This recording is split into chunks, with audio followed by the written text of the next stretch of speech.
Here we go. All right.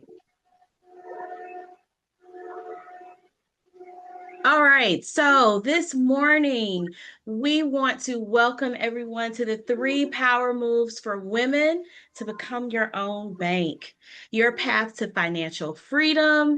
We want you to leverage life insurance in doing this. We want to help you learn how to unlock high bonus accounts, and we are going to show you how you can build wealth through trust. Again, we want to welcome you. Thank you so much for joining. We have our CEO of Rama Financial Solutions, Ms. Richelle Dickerson. We also have our guest speaker, Natasha Pemberton Todd. She is a licensed mental health therapist. And we have myself here, Maya Smith, the owner of Virtual Desk LLC. We are so glad that you took the time out of your busy schedules to join us this Saturday. We have a jam-packed agenda for you all. We want to get started, of course, with our welcome and opening prayer. So I am going to ask Ms. Rochelle, would you mind leading us in prayer before we get started? We are a faith-based business. We have built this business on faith-based principles, and we would love it if you, Ms. Rochelle, would go ahead and let us in and get us started with our prayer. Right. All right. Go ahead and pin me, Maya. Hello, everybody. Welcome, welcome, welcome, ladies. It's nothing like when ladies get together. It's something about having a room full of warm, open-hearted, good women. I am telling you, man. And then when you add faith to it, if there is nothing we can't do when we unify and we come together. Yes. So listen, we, you know, I'm a Christian, but it doesn't necessarily matter what religion you are, whatever religion you are. Listen, one God, one faith, one baptism, right? So we want to ask that you, regardless of your religion, that you would just give us a moment in prayer and just send out blessings on this call. Is that all right with everybody? All right. So listen, I am going to, there we go. All right. So let's go ahead and bow our head and just give this little homage to the Creator. Lord, we just love you. We give you all the honor and the glory. We count it not an accident that we are here this morning at this time. We know that the steps of a good woman are ordered by you. So we know that you have divinely ordered us to be here. So now we open up our hearts and we open up our minds to receive all of the goodness that you have for us. We promise to open up to learn, Lord God, and not just me, but everybody opens up to learn. And as I speak and as Natasha speaks, we say that we're learning too. So divine knowledge, revelation knowledge, revelation wisdom, we open up our hearts to receive that which has not been said on earth before. And we just thank you that we're recording it so we can go back and teach ourselves when you speak to us. We call this called bless, and we say that it is done. And I say in the name of Jesus, and then you, whatever faith you believe, just go ahead and acknowledge by saying amen. Amen. Amen. All right. Thank you so much, Ms. Rochelle. I'm going to now move us along to our icebreaker activity, which is boots on the ground. But before we get started with that, I want to just give you a few quick introductions or a few quick items to know about Miss Rochelle. She is from the Washington D.C. area. She was born and raised, though, in Virginia Beach, Virginia. She is a single mom and she takes care of her son and also her amazing mother. So she's, right along, in the trenches with a lot of us in terms of raising a family and also taking care of her mother. She is also, as I mentioned before, the CEO of Rama Financial Solutions, and she has been a member of the $1 Million Roundtable since 1997. That is no easy feat. This woman works hard, and she works hard on educating our community, and really, really has a servant's heart when it comes to educating women on financial principles, but godly financial principles as well. So I want to bring Miss Richelle forward and have her in our first ice-breaking activity, boots on the ground. Are y'all ready? Yay! All Where right. them All fans at? All right, right. y'all. Okay, so I'm gonna go ahead and pin myself right up here. So that way, all right, ladies. So what I want to invite you to do, and I'm gonna put it on gallery mode so I can see y'all. Boom. All right, so that way I can see everybody. All right, so what I want to invite you to do, Jasmine, I see you there. Ree, Anna, Angela Bassnett is in the house. Hello, I see you. I see a lady. I don't know if I can pronounce her name. It's our Aragamana. Argamana. Gamma. Naughty. Oh goodness. Okay, Natasha, you're from the motherland. Help me with her name. I'm from Trinidad and Tobago, so not Oh, you're not the close enough. motherland. Okay. But I can pronounce the last name. This is Nyordu. I'm guessing Nurdu, beautiful Nigerian. Nigerian. Listen, ladies, I'm going to invite you to take your cameras and put your cameras on. We want to make sure you're a real person, first of all, and you're not somebody that's coming in here just to stir up a lot of. So we wanted you to at least say hi, turn on your cameras and wave. Give me some spirit fingers here. Say hello, hello, hello, hello. Jasmine, say hello. Anna, Hello, Anna. Welcome. Free, hello, Angela Bassett. I know you, girl. Say Hey, hello, Miss ladies. The Angela. only way we don't want you to take your cameras off if you're in the bathroom. If you're in the bathroom or you haven't fully dressed, keep your camera. Don't take your camera off. But if you can just give me a little waist, I know that you're a beautiful woman there. Ree, how you doing? Ree, I don't see your camera. Hopefully it's not stuck. Okay. Hi. Oh, I see an office executive. Miss Ree is an Yes. executive. Oh, we're gonna have to grab her phone number, y'all. Hi, Miss Mordu. All right. Okay, well, listen. I am going to take off my earphones and I'm gonna put my speaker behind me. Can y'all still hear me? Give me a little spirit wave fingers if you can still hear me. You can still hear me? I'm still good. Okay. All right. So check out what I'm gonna do, y'all. Look, check it out. Everybody see? Go ahead and pin me. I got my Oh, cowgirl wow. hat on. Can you see? Fancy. Go ahead and pin me. Let me see. Where am I? Oh, there we go. All right. So I got my cowgirl hat. Anybody else got a cowgirl hat? Yeah, I got my bang. Boom. Anybody else got a banger? All right. So listen, this is what I'm going to do. This is my real office. This is All right, not a Miss Zoom Kate. I background. love it. I am in Virginia Beach, y'all. Okay.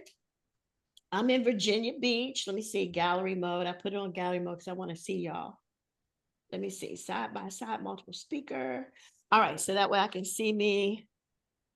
All right. So let's see. Okay. So if you can see, can y'all see the rest of my house? Yes. All right. So I'm going to invite you to stand up. You to stand up, stand up, stand up, stand up. Come on, y'all, stand up. You too, Maya. Come on, stand up. We're gonna stretch here. Hey, hey, hey. There we go. There we go. I see Natasha getting up. Who else do I see getting up? I see Anna getting up. All right, so we're gonna stretch. So Maya, I'm gonna get you to pin yourself out of the spotlight. Can you do that? Let's see. Boo. Let's see. Add spotlight. Replace pin. Let me see if I replace. I can I remove can't you hear from you, the girl, because I don't have my spotlight. headphones on. Oh, okay. All right, Gotcha. so here, I'm Let's gonna go, go. Miss Richelle. Let's go. All right, so let's do a tutorial first. All right. How many of you know boots on the ground? Anybody know boots on the ground? All right, so go ahead and stand up with me and let's get this tutorial. Let's see. Okay. Let me see. Add a pin. Boom. I don't know, for some reason, Maya, all I see is you. I see you. And I I don't know have you why all I see is spotlighted. you, Maya. Standard. Oh, here we go. Now I see you and me side by side. Go ahead and unpin yourself, Maya. Unpin yourself. Got it. Okay. Remove pin. Boom. Okay. There we go. All right. All right. So here is your tutorial. So with boots on the ground, the first thing you do is single, single, double step. So you go single, single, double, single, single, double. Okay. So actually, I'm gonna move my laptop up a little bit. I'm gonna move my camera all the way to the end of my desk so y'all can get a little spotlight of how, and this is my little bathroom right now. Close down, you know. And y'all can see me? Okay, so it's gonna look like this. It's gonna go single, single, double, single, single, double. Okay? And you can do it like the cowboy if you want to, right? You can make it all cowboyish, or you can shuffle it like you can, right? And you can shuffle it, right? Whatever you want to do. Okay. So first we go single, single, double, single, single, double. Now this is my right leg. I don't know if this is your right leg, but this is my right leg. It always starts on the right. Okay, it says front, side, back, side, cross, tap, cross, tap. Okay, so one more time. Okay, so it goes front, side, back, side, cross, tap, cross, tap. Okay, so that's the tricky part. So from the top, It goes single, single, double, single, single, double, right foot, front, side, back, side, cross, tap, cross, tap. Okay, one more time. I'm in my doorway. Okay, single, single, double, single, single, double, front, side, back, side, cross, tap, cross, tap. All right, now I'm gonna move on. Okay, I'm gonna move on. So as single, single, double, single, single, double, front, side, back, side, cross, tap, cross, tap. Now the right foot goes mambo to the front wall. 1, 2, so it's a mambo cha-cha. 1, 2, cha-cha-cha. The left foot's gonna go mambo to the half wall. So 1, cha-cha-cha, 1, and then you turn. And then you walk 3 steps.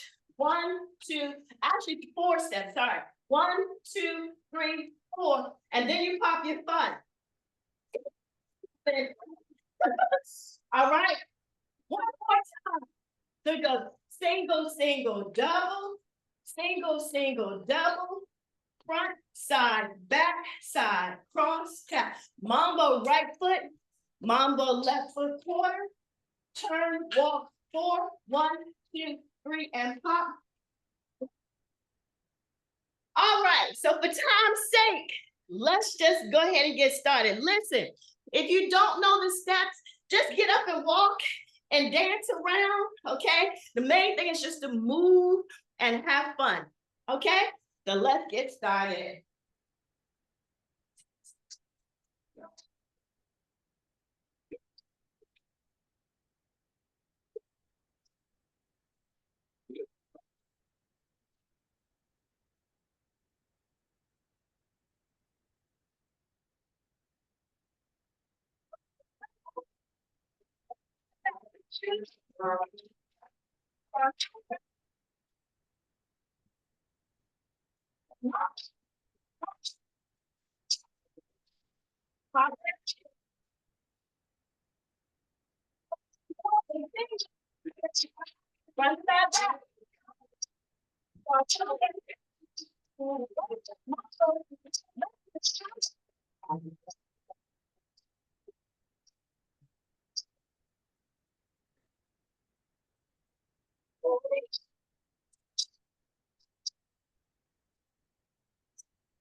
It's just, Steph.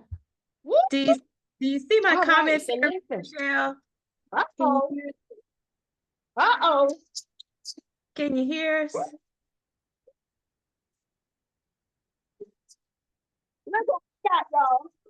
Boots on the ground is definitely a workout, my friends. It's a workout. It will definitely get you moving, get you excited.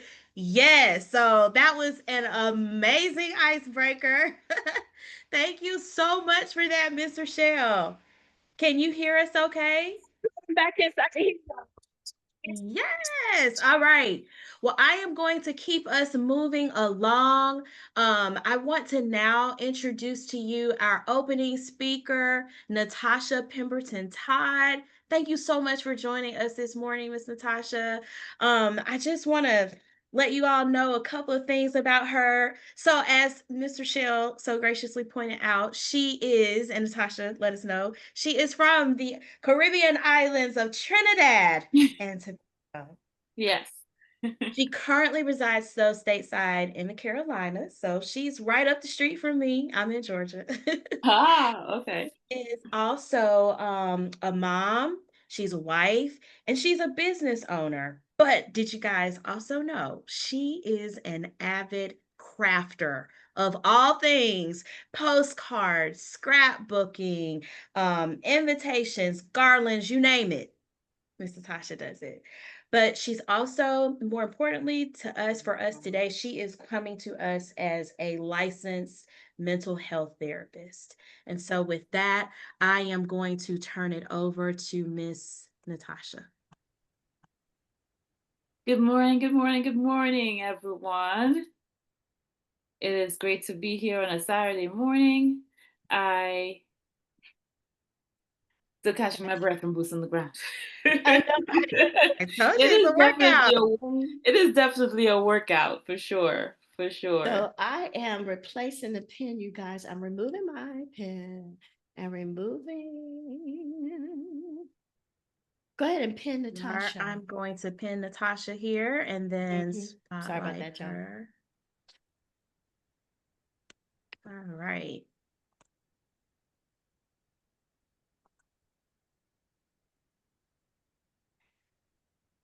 Let me know if we're seeing what we need to see on that or if anything's changed. Yay. Yes, I can definitely see your presentation for us here. All right, good. Great stuff. Great stuff. Okay. Well, I'm not able to see. Let me see. Make sure I can see chat so that way I can monitor. Are you all seeing the chat on my screen as well? We see your presentation. Oh, okay, all right. So I can. Yes. It's not showing this the chat. Okay, great stuff. I just want to make sure I can monitor if you're putting stuff in the chat that I can see and respond to that in real time. Great to be with you all. So you know where the accent is from. Of course, if there's anything that I say that you don't quite understand, just ask me to repeat myself in the chat. I will do that. I am amongst company, so I can turn up just a little bit and get a little excited here. But today we are talking about money, mindset, and safety. We'll talk about how all those things go together, because as women, there is a lot on us that we're usually carrying in our circles, and a lot falls on us oftentimes. The women that show up to things like this are the usually movers and shakers in their circle, in your circle of influence.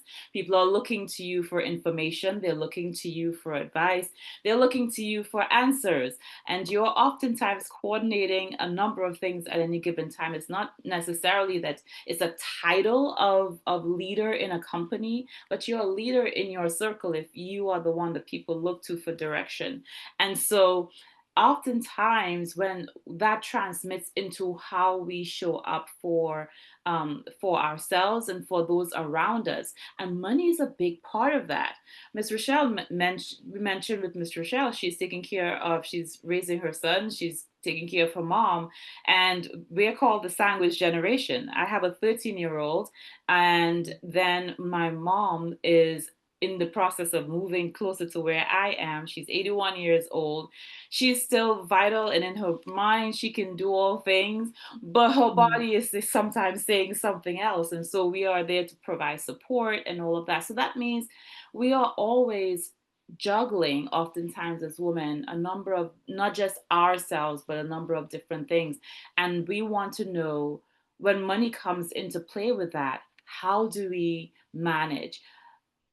I find that oftentimes what shows up as we deal with money issues, whether we're married and having to deal with it with our husbands, or if we're even by ourselves, when money issues come up, a lot of our deep-seated hurts or insecurities or wounds also show up. And so today we want to tackle that. We want to tackle that in a real way, because we can't move forward with doing better. Ms. Richelle is going to give us great information about how the steps. One of the things I love about Ms. Richelle is she's going to give you the steps. She's not going to just tell you fluff. You're going to know what you're going to do afterwards. But sometimes we can know what to do and don't take the steps because of the things that are underneath. And so we want to uncover and unearth some of that so that we are able to do what we need to do. So, question for you, and pop a yes in the chat if this applies to you. Have you ever checked your bank account and felt your stomach drop? Not just from the numbers, but just from fear. If that has been you, put a yes in the chat. That has certainly been me at times. And I will tell you, it's not just at the, like, if you don't have enough. Sometimes even if you have enough, there is a grip of fear that can come up, because the amount you have to shell out, or the amount of zeros you have to put on that check, or pay someone, a lot of our stuff starts coming up when we talk about money. And I see Maya said yes, so she has had that feeling. I see Ms. Richelle says she's had that feeling. Anybody else has had that? Your bank account, you've got to put something. Yes, Jasmine, I see you. You're in the number with us. just that fear of putting it out sometimes comes up on us. Now, money insecurity often connects to deeper feelings of safety and control. Money is one of those things. If you grew up not having enough, or if you grew up having too much, to not have it or to have too much of it, it shows up in a lot of insecurity. And a lot of times when we feel insecurity is connected to fear. And when we feel fear, of course, a lot of times for women in particular, we feel it in our abdominal region, right? So it shows up, we feel it in our stomach, or that's where we get the stomach drop, or we'll feel butterflies in our stomach, or we'll feel some, like you want to go to the bathroom more often or something like that, because there is a certain amount of safety that comes with that. When the numbers don't look a certain way, when it drops, sometimes your account drops below your preferred number, and you start panicking, you're fine. You know that everything is going to work out, but it just dropped like a couple of dollars under that number that you prefer, and all of a sudden it's like, okay, I can't do this, I can't do that, I'm not going to do that because I want it to be at this number. That is safety and control issues showing up with our money. And for many women, financial instability has been used against us, either in the workplace or in our family life. I remember, this is me for my personal life when I was growing up, that whenever one would ask for money, because you're a child, you're not working, like you go to your caregivers for money, right? But there will always be a long lecture that was degrading in itself. So what did I learn?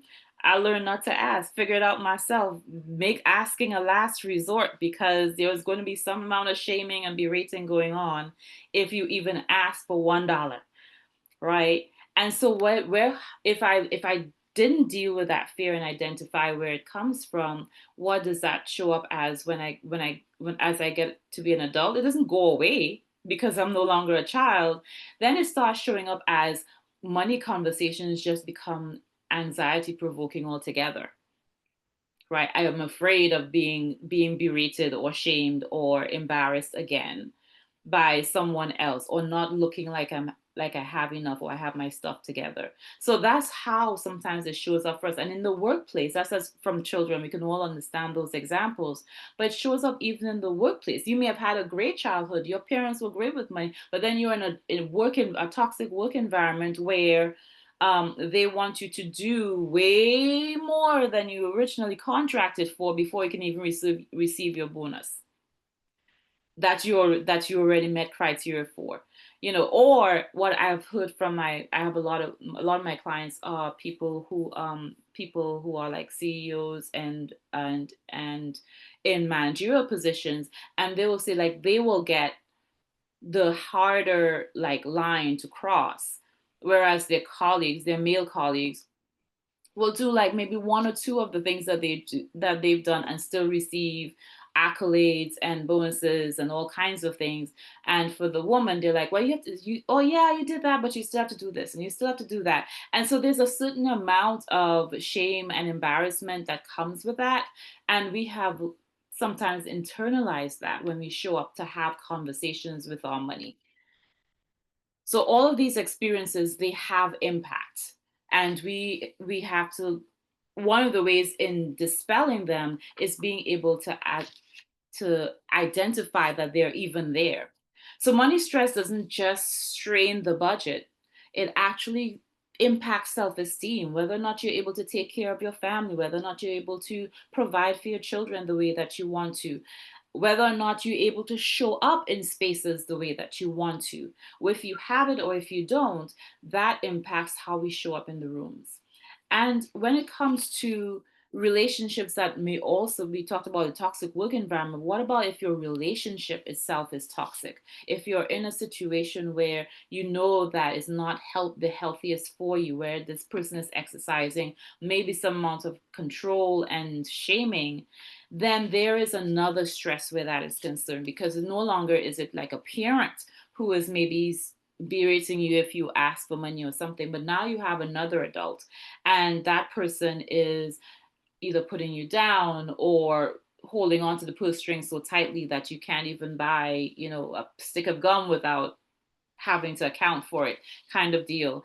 These are oftentimes things that happen in relationships. And with women, we tend to stay quiet. We will show up, put a smile on our faces, look all cute and everything, and be falling apart on the inside because of relationship stress or other things. My husband is also a therapist, and his specialization is working with couples on conflict issues. So he sees this and shares a little bit often of financial issues are a big thing that people come into counseling for. Well, at least it starts off being financial issues. But when we dig deeper, oftentimes it's those same fears from childhood, those same the shame issues from childhood that brings this into the forefront. And if the relationship itself is unhealthy, then we have those even more fears. And oftentimes a woman will not speak up, which is why then I will see the woman, oftentimes see a woman from who are doing couples work with my husband, and I will see the woman so that she has a space to just kind of talk about the stuff that's going on for her. But there's an emotional cost to financial dependence, and there's an emotional cost that goes with financial independence. And today is our day of reckoning. Today is our day when we get to say, when we say, choose ye this day, which path are you going on? Financial dependence or financial independence. And for some people, the stakes are higher for reaching for independence. If you have people in your circle, including spouses, who are not on board with your being independent, this is a time of reckoning. And so we want to talk a little bit about what are some of the ways for you to move along that path without and still keep yourself intact. So there is a mental health cost to money anxiety. And here they are. If you're taking notes, here is a quick trigger. I don't have a lot of time, so I'm putting them all on the screen at the same time. But one of them is financial triggers. Insecurities tends to trigger a stress response. This is why we have impulse buying or impulse spending, or sometimes becoming super, super frugal. It's one or the other. So fighting or flight, right? Flight will be us running to go buy stuff, or retail therapy, impulse buy. Fighting would be oftentimes us constricting, not even wanting to spend for the slightest thing because we're so afraid. That's coming from a fear response. And if you spend any time with me, you hear me talk about the neuroscience behind it all. But your brain processes fear in a very different region from the place that you actually want to plan and think futuristically and be thoughtful and all of that with your money or anything. It's two different regions. And so when you are dealing with the fight, fight or freeze response, which is at the back part of the well, it's more towards the middle, but more if you are looking from the outside towards the back of your brain, you are actually just doing what's coming by default. You don't get to choose. Your body is going to respond the way that you were programmed from childhood to respond to money. And that is, we're going to go buy stuff, or we're going to not buy anything. And that's not the place we want to get into. And if we're getting into even thinking about independence, but we're doing it from fear, then we are going to not make the decisions we need to make. When we sit down with Miss Richelle and she starts asking for those numbers, and she starts saying, show me those receipts, everything, that all of the emotional stuff is going to show up in that moment.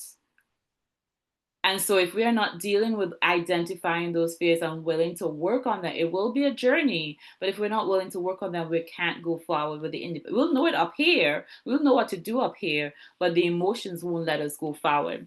I see Jasmine has a question. We'll take that towards the end. If you have a question, do put a hashtag Q. It helps me in case we have other comments, I won't miss your question. But thank you, Jasmine. I will respond to that a little bit later down.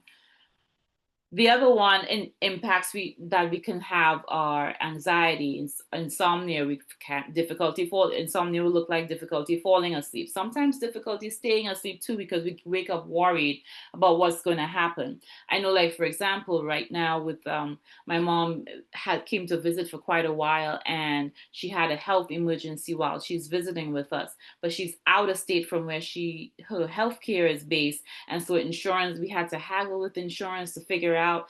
And fortunately for her, my husband and I were able to step in and help her navigate some of that. But it was anxiety provoking for us, and we weren't ill. It was also very anxiety provoking for her, and it was in her body, you can tell. And of course, when you're not well, it's not the time to be having anxiety provoking situations. So there is a lot that goes with that.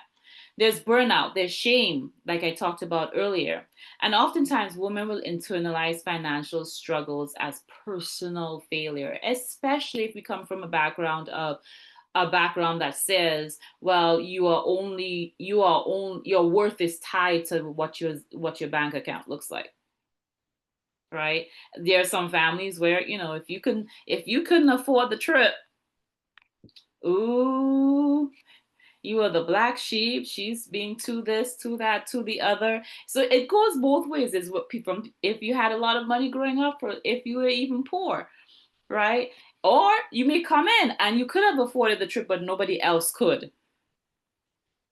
That shows up as an issue too. Oh, she feels she's all that, and she feels she's this, and she couldn't even invite somebody or pay for someone else, and da da da. It shows up either side of the spectrum. There is not a respecter. So there are issues either way. And when survival is the only thing on our mind, whether it's surviving in a place of abundance, or surviving in a place of lack, right?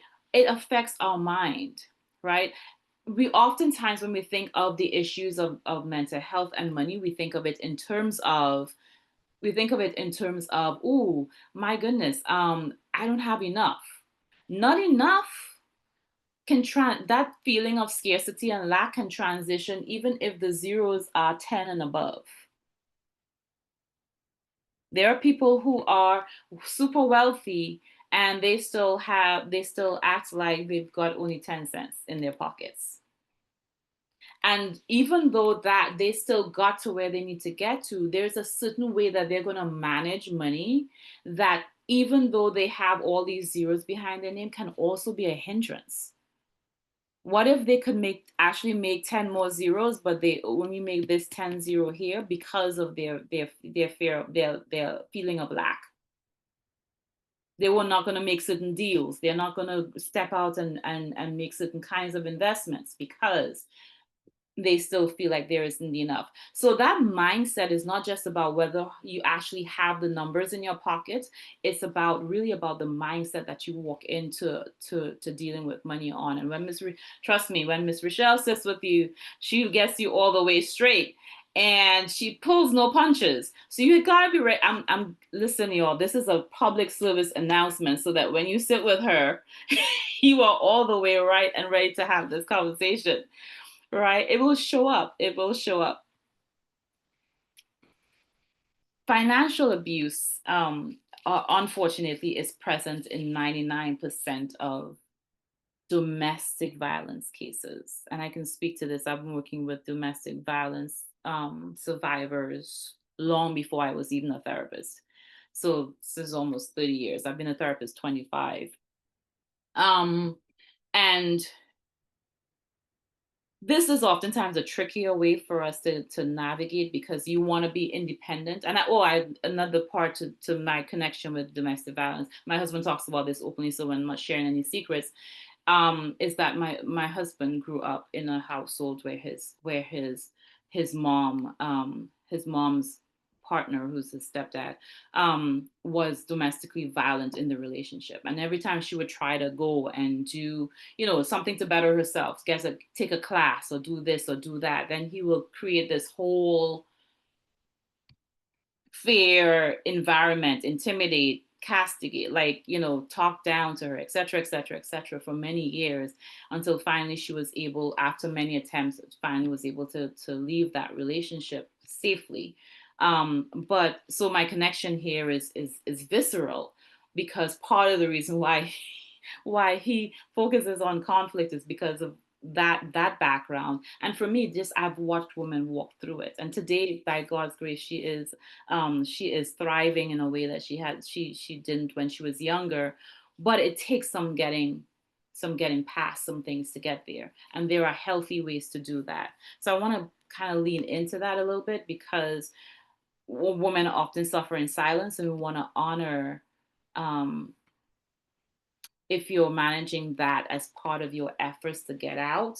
And when we think of domestic violence, by the way, we oftentimes we think of, oh, somebody's hitting me and punching me. That's part of it. Oftentimes, half the work is already done before the first blow is even sent. It starts off with the verbal put downs that become increasing over time. It starts with the gentle pushing or shoving, or, trying to push those physical boundaries long before there is a hit, a slap, a punch. Sometimes, in many cases, at least a lot of the women I see now in private practice, there was never a push or punch. Not with your hands or fists, but emotionally it was a push up. It's the same cycle. It's the intimidation. It's the, well, you can't do this without me, or I need to handle all of the things concerning money, and you need to come to me whenever you want something. Over time, it's just set up that way. So there are some strategies that usually show up that let us know that there's some financial abuse going on. And one of the first ones is the person is controlling access to money or credit. Right? They're in charge. You have to go to them whenever you want things done. Now, in a healthy relationship, if that person is stronger with money or whatever, and you both agree, and there's a mutual understanding, that's different.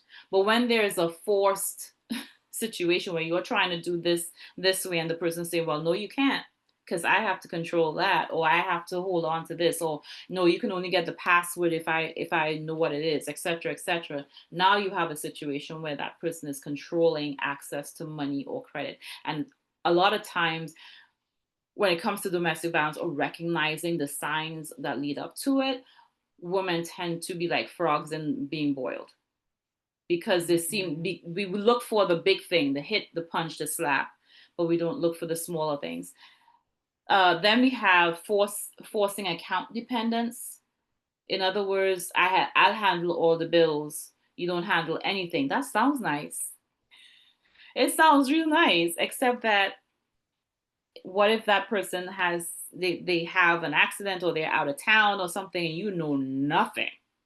I can't tell you how many women I've walked through grief situations where their husband is in the prime of his life, and all of a sudden drops down dead, or has a chronic illness that makes him incapacitated, and now she has to handle all of the accounts, and now creditors are calling, and she doesn't know what goes where or how or whatever. It sounds nice that I can live the soft life and not know anything that's going on in my account, but it does not work out practically, because if that person is not there for any reason, whether it's intentional or unintentional, you have no clue where to start. Now you're grieving, trying to manage your own emotions, and now trying to figure out this behemoth of financial waters that you're in.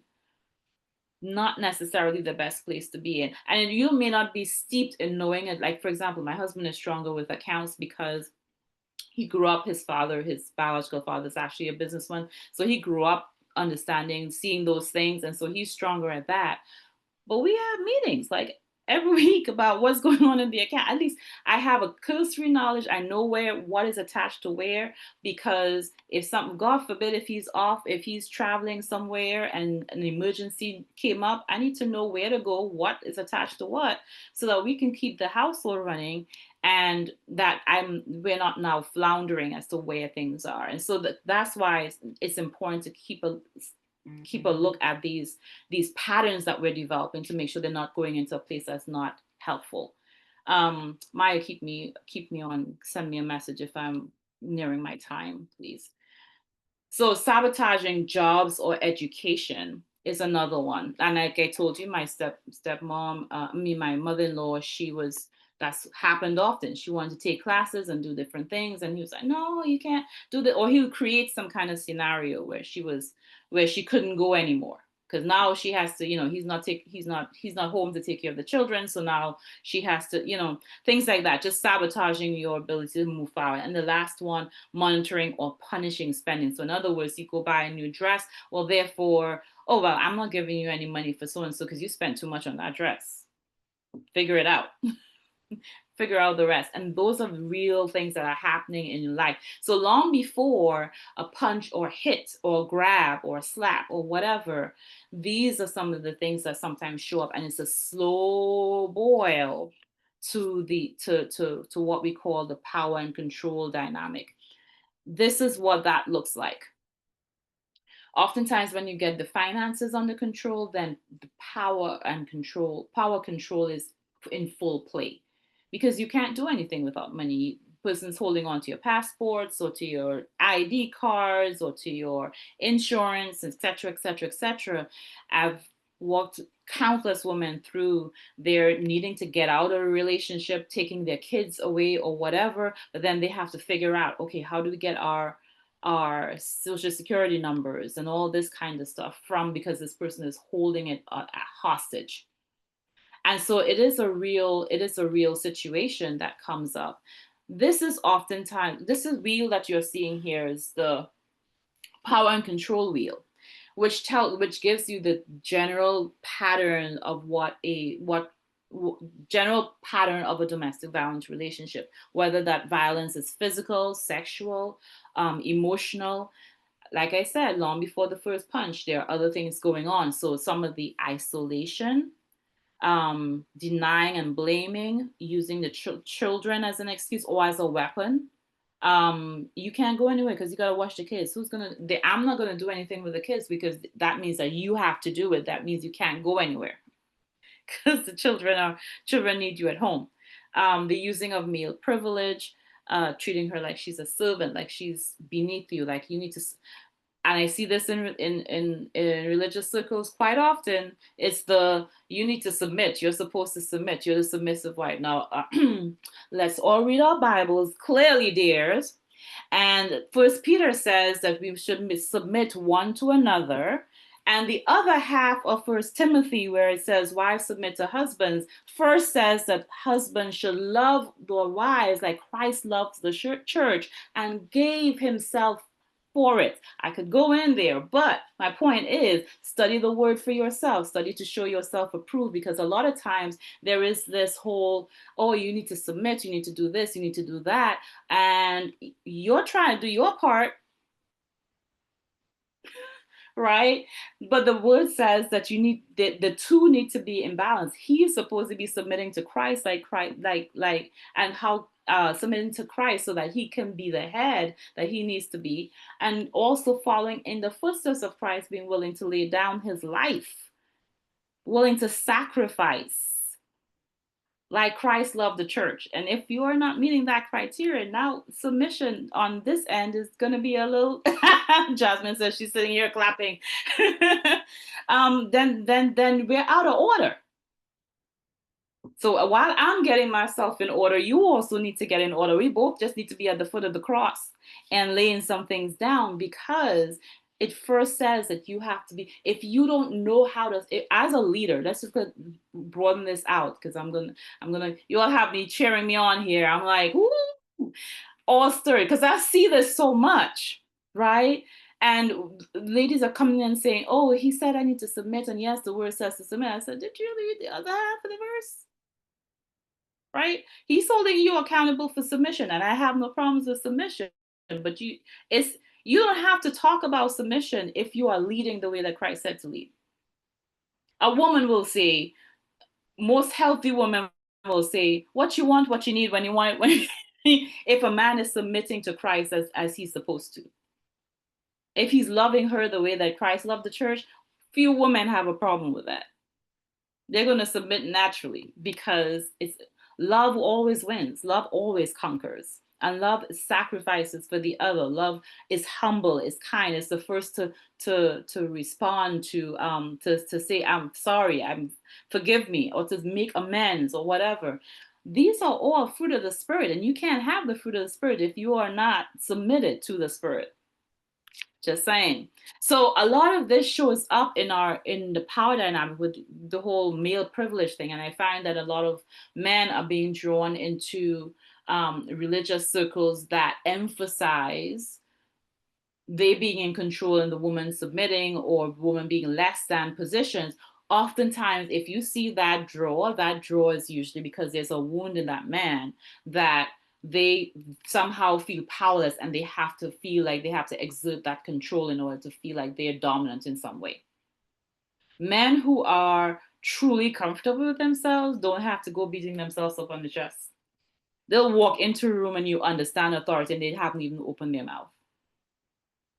And it wouldn't be authority like fear. It would be authority like, when he speaks or she speaks.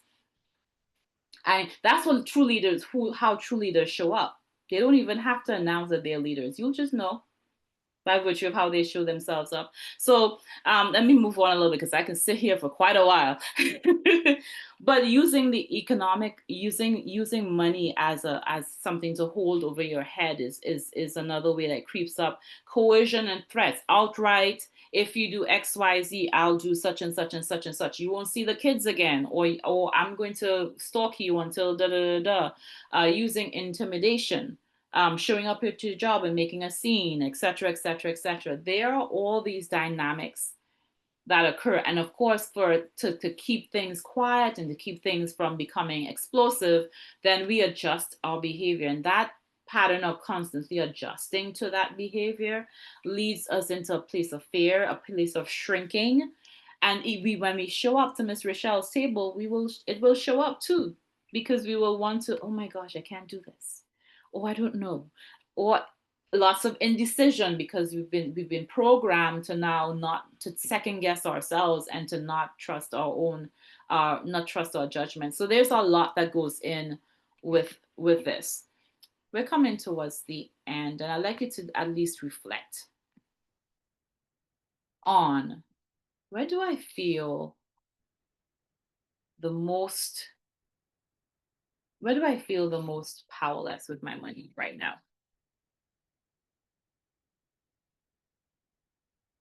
Where do I feel most powerless with my money right now? And how might that connect with my sense of safety or self-worth? If you are taking notes, this is a good one if you don't have the answer right away, but at least to reflect on. I talked a lot about the things, the circumstances that may contribute to us being able to move forward with being independent, taking the independent path when it comes to money. But let's do a little more reflection on where that may have come from and how is it connected to my safety or self-worth. I see questions, another question, good stuff. I'm almost at question time.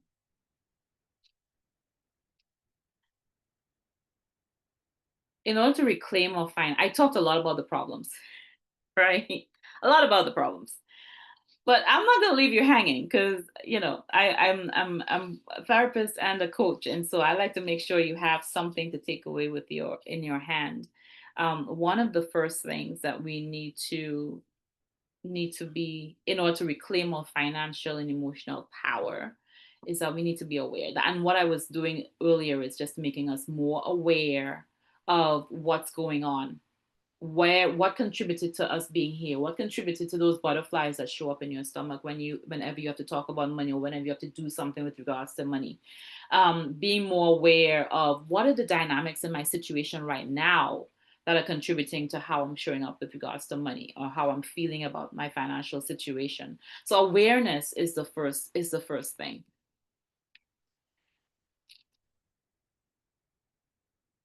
Being aware also means that we need to know when shame is showing up versus embarrassment, right? Shame always says something's wrong with me It's always attached to me, like there's a defect in me, whereas embarrassment is more like, oh, this is not a good situation. And I did something, I goofed up here, but it's not a me, it's not a fault in terms of fundamental character flaw.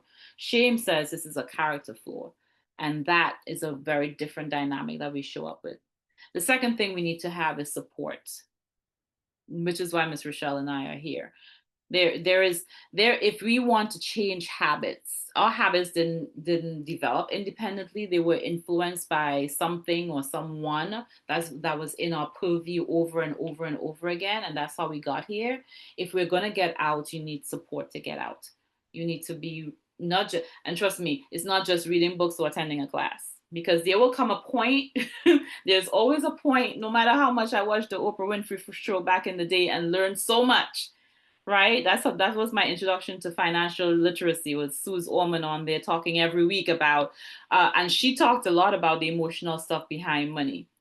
And I'm still here, how many years later, still looking for support, because your stuff is going to show up, and you and yourself will just be a stuck point.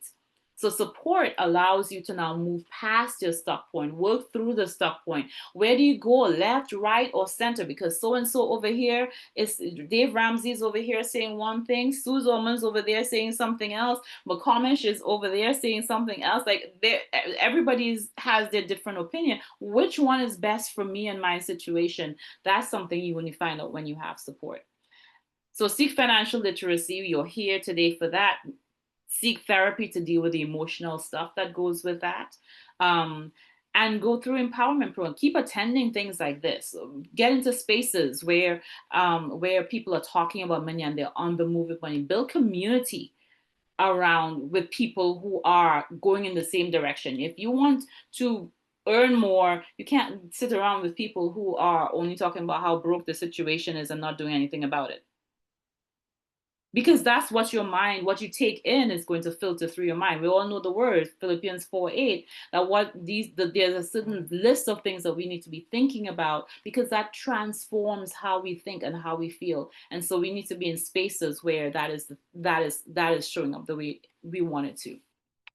Another one is spiritual reframing, going from scarcity and lack of faith, because I'm believing God, but I gotta know how he's gonna play this thing out. God won't always tell you what that's gonna look like. And especially for those of us who are planners, like we are on a constant curriculum of faith. Constant. And those of us who are more like, no, he puts in an automatic curriculum of, you gotta plan stuff. Right? Because God is always about balancing us out, and he's always about helping us to be able to move with the spirit. Spirit is wind, fire, water, right? Represented as those things. Those are all things that move, and we have to be able to move with him. If we stay in that one thing, it's fine. He built us that way, to be a planner or to be the person who is spontaneous. But if we stay only in that one thing, we can't move when the spirit says move. Because sometimes the spirit is going to say, oh no, you need to sit down with this one. Sometimes he's going to say, oh no, you just need to trust me for the next step that you're on, and nothing else. All right. So we're wrapping up. We're coming to the end here. Oh, the last one, I'm sorry. Small wins. Take care of small wins first. That helps you, gives you the courage to take the bigger wins. Right? So sometimes some people will say, oh, pay off the small debts first. So you feel a sense of, whoo, yay. And then that helps you take bigger and bigger steps.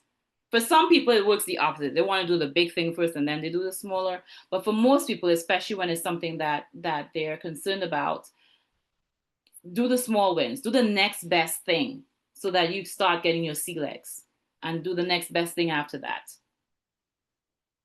Okay. Great stuff.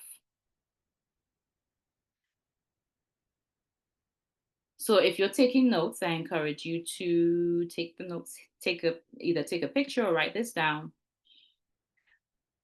When I think about money, I want to feel, and fill in the blank.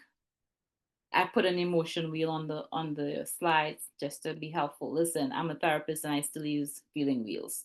because I don't always have the words and I need to find an exact word. The exact word allows you to deal with the issue more specifically. When we just use general language, oftentimes we're not going to get or give ourselves what we need because we are too general. So I want to feel what, which would be this side of the wheel, versus instead of something on this side of the wheel. That's how this wheel. There are different versions of the feeling wheel or the emotion wheel. So if you pull up something else, that's fine. All works together to give us language for our feelings. So what do you want to feel versus what versus what?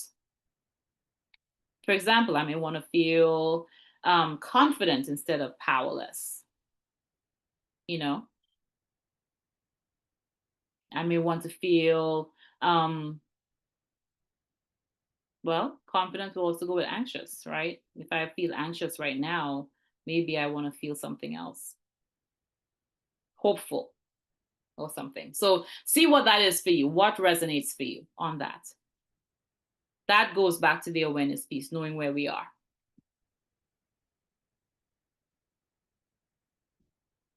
All right. So if we were to break it all down, security begins inside, but grows with support.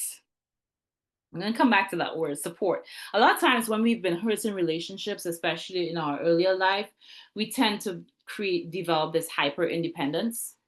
And the society also teaches us, oh, I'm every woman. Da, da, da, da. You know, and it's like we don't need anyone else. It's the biggest lie from the pit of hell. We are not designed to be dependent totally on everybody else, but we are designed to be interdependent. That's the language of the kingdom, is being interdependent. And that is where we have some things that we can bring to the table and somebody else has something they can bring to the table, and we're all working together in community to have our needs met. If we read the book of Acts, that's basically what they did. So security begins on the inside as we work through those things, but it develops with support. The next step for you would be to connect with trusted financial person like Miss Richelle, and deal with the mental health issues by going to a mental health professional. I'm sorry, I'm biased on that, but hey, 30 years later, I think I have enough experience to say this is actually a really good deal for most people, is to deal with it, because no matter where you go, your stuff is going to show up, and if you're not dealing with the emotions behind it, it will stop you in so many other ways. And one other step for you is, if you are in a abusive type situation, domestically violent, either physically or in any of the other ways I described, definitely leaning into your local organizations is important. A lot of times they will have, what I love about working with those organizations is that they will walk you through a safe way to walk away, or to how to stay safe in the relationship. They will help you design and execute a plan that is specific for your situation. Not everybody's plan or way of doing it is the same, because you're dealing with different people, right? And so for some people, you got to do things a little bit differently, especially if you have children involved or whatever. Some people can just up and walk away and no problems. But if you have somebody who's known to be incredibly violent, or they have, stalker kinds of phenomena, you need a little bit more intricate plan. Okay, so that's important, to connect with those. Don't be afraid to connect with those organizations. Oftentimes they will tell you how to be stealth, right? Because a lot of times those organizations, the place you actually get help from is not the place that's listed online. So that way your movements are not tracked. They will tell you things like that. Use a private mode browse for your browser, so that your browsing history is not tracked and things like that. So they'll give you practical tips on how to stay safe and do what you need to do to get out, and walk you through that process by giving you local support systems that you can connect with. Peace. Financial peace is emotional peace, right? you don't have enough. I've gone through many iterations of a tight spot, and it is wrenching on my spirit, especially if my child needs something and I can't get it right. Get it, not just needs because they're whining for it. I mean needs like needs, right? And I can't do it right this second. Oh, that is not the best sleep ever. Right? So making sure that we are connected with people who can really tell us the honest truth, and I can vouch for the fact that Miss Richelle gonna be straight up with you. She will get you all the way together and straight. And you need that. We need that in our lives, right? So that we can get things to where we need to. If we just want to stay in our comfort zones, it's not going to work ever. Here are some resources for you, and I'll leave that up as I answer your questions now. Okay, got it. I saw your message. So I have two questions. Do you think a couple who has issues with finances can still have of course, can still have a successful marriage? Absolutely. Now, the key for I've been married now 23 years. So my husband and I work are both therapists. We've both been therapists 25 years, and we've been married 23. So there's some skin in the game here. When we've gone through many iterations of managing finances. When our first apartment, we had like our only piece of furniture was a dining set that my father-in-law gave us, and that was it. Like for 3 years, like we yeah. So if you have issues with finances, you can still have a successful marriage. Here is the key. The key is both people have to be willing to work on the stuff. You have to be going in the same direction. Must be going in the same direction. So if the biggest thing that I often see is people saying, "Oh, we want to do something different, but we don't want anybody to tell us what to do." Where do we do that? You go to school to learn stuff so that you can go out and do things. Like, so if both people are connected on, okay, this is the direction we want to go, and they're both willing to be teachable, it can work. Absolutely. And the next question I have a question. What have you been programmed to do in regards to finances? That is different. That's different for each person. I'm not sure if you're asking about me specifically, but that's usually different. As a wife, what have you been programmed to do in regards to finances? As a wife, oh Lord Jesus, listen, the Lord had me in a whole curriculum. He sat me down for at least 5 years. I think it was 5 years, or was it 7? Anyway, but sat me down for several years to just deprogram all this stuff. And deprogram meaning I was in a church, and he forbid me from even serving because he wanted me to focus on what we would. And that's where I learned about kingdom, and I had a whole different understanding of what it meant to be a wife, to deprogram some of that hyper independence that I grew up with because of circumstances and because of society, that I was being influenced by, to really understanding what the kingdom way is. Like it took some little by little to break some of that off, because we don't always know that it's showing up. When your husband is trying to be, if you have someone who is really helpful and they want to be helpful to you, and you're like, oh no, I have to do it on my own. No, don't do that for me. You don't want help ever, or you don't want advice ever. Yeah, there are some things we have to walk through, and what needs to be deprogrammed. You don't identify with just one sitting like what we're doing here. You got to walk through the path, I would say, with some counseling, and kind of see your patterns. Or if you're sitting with Miss Richelle, she might point out to you, hey, I noticed we keep coming back around to this. You may want to check on that. Right? Getting that feedback. We got to be open to feedback. All righty, I'm wrapping up. I'm about done. Thank you for your questions. I think I'll have a chance to talk with you again in a little bit, but I will turn it back over to Miss Maya. Thank you so much. I didn't get my question answered. Oh, did I not see it? I'm sorry. Who was speaking? Is that Anna? No, that's So So I see it here, Miss Natasha. It's what do you do? It's from Miss Nordu. What do you do when the other party is not willing to be teachable? Oh, yes, that is not showing up on my screen. So thanks for sharing that. Um, when the other party is not willing to be teachable, here's the thing. You can only control you.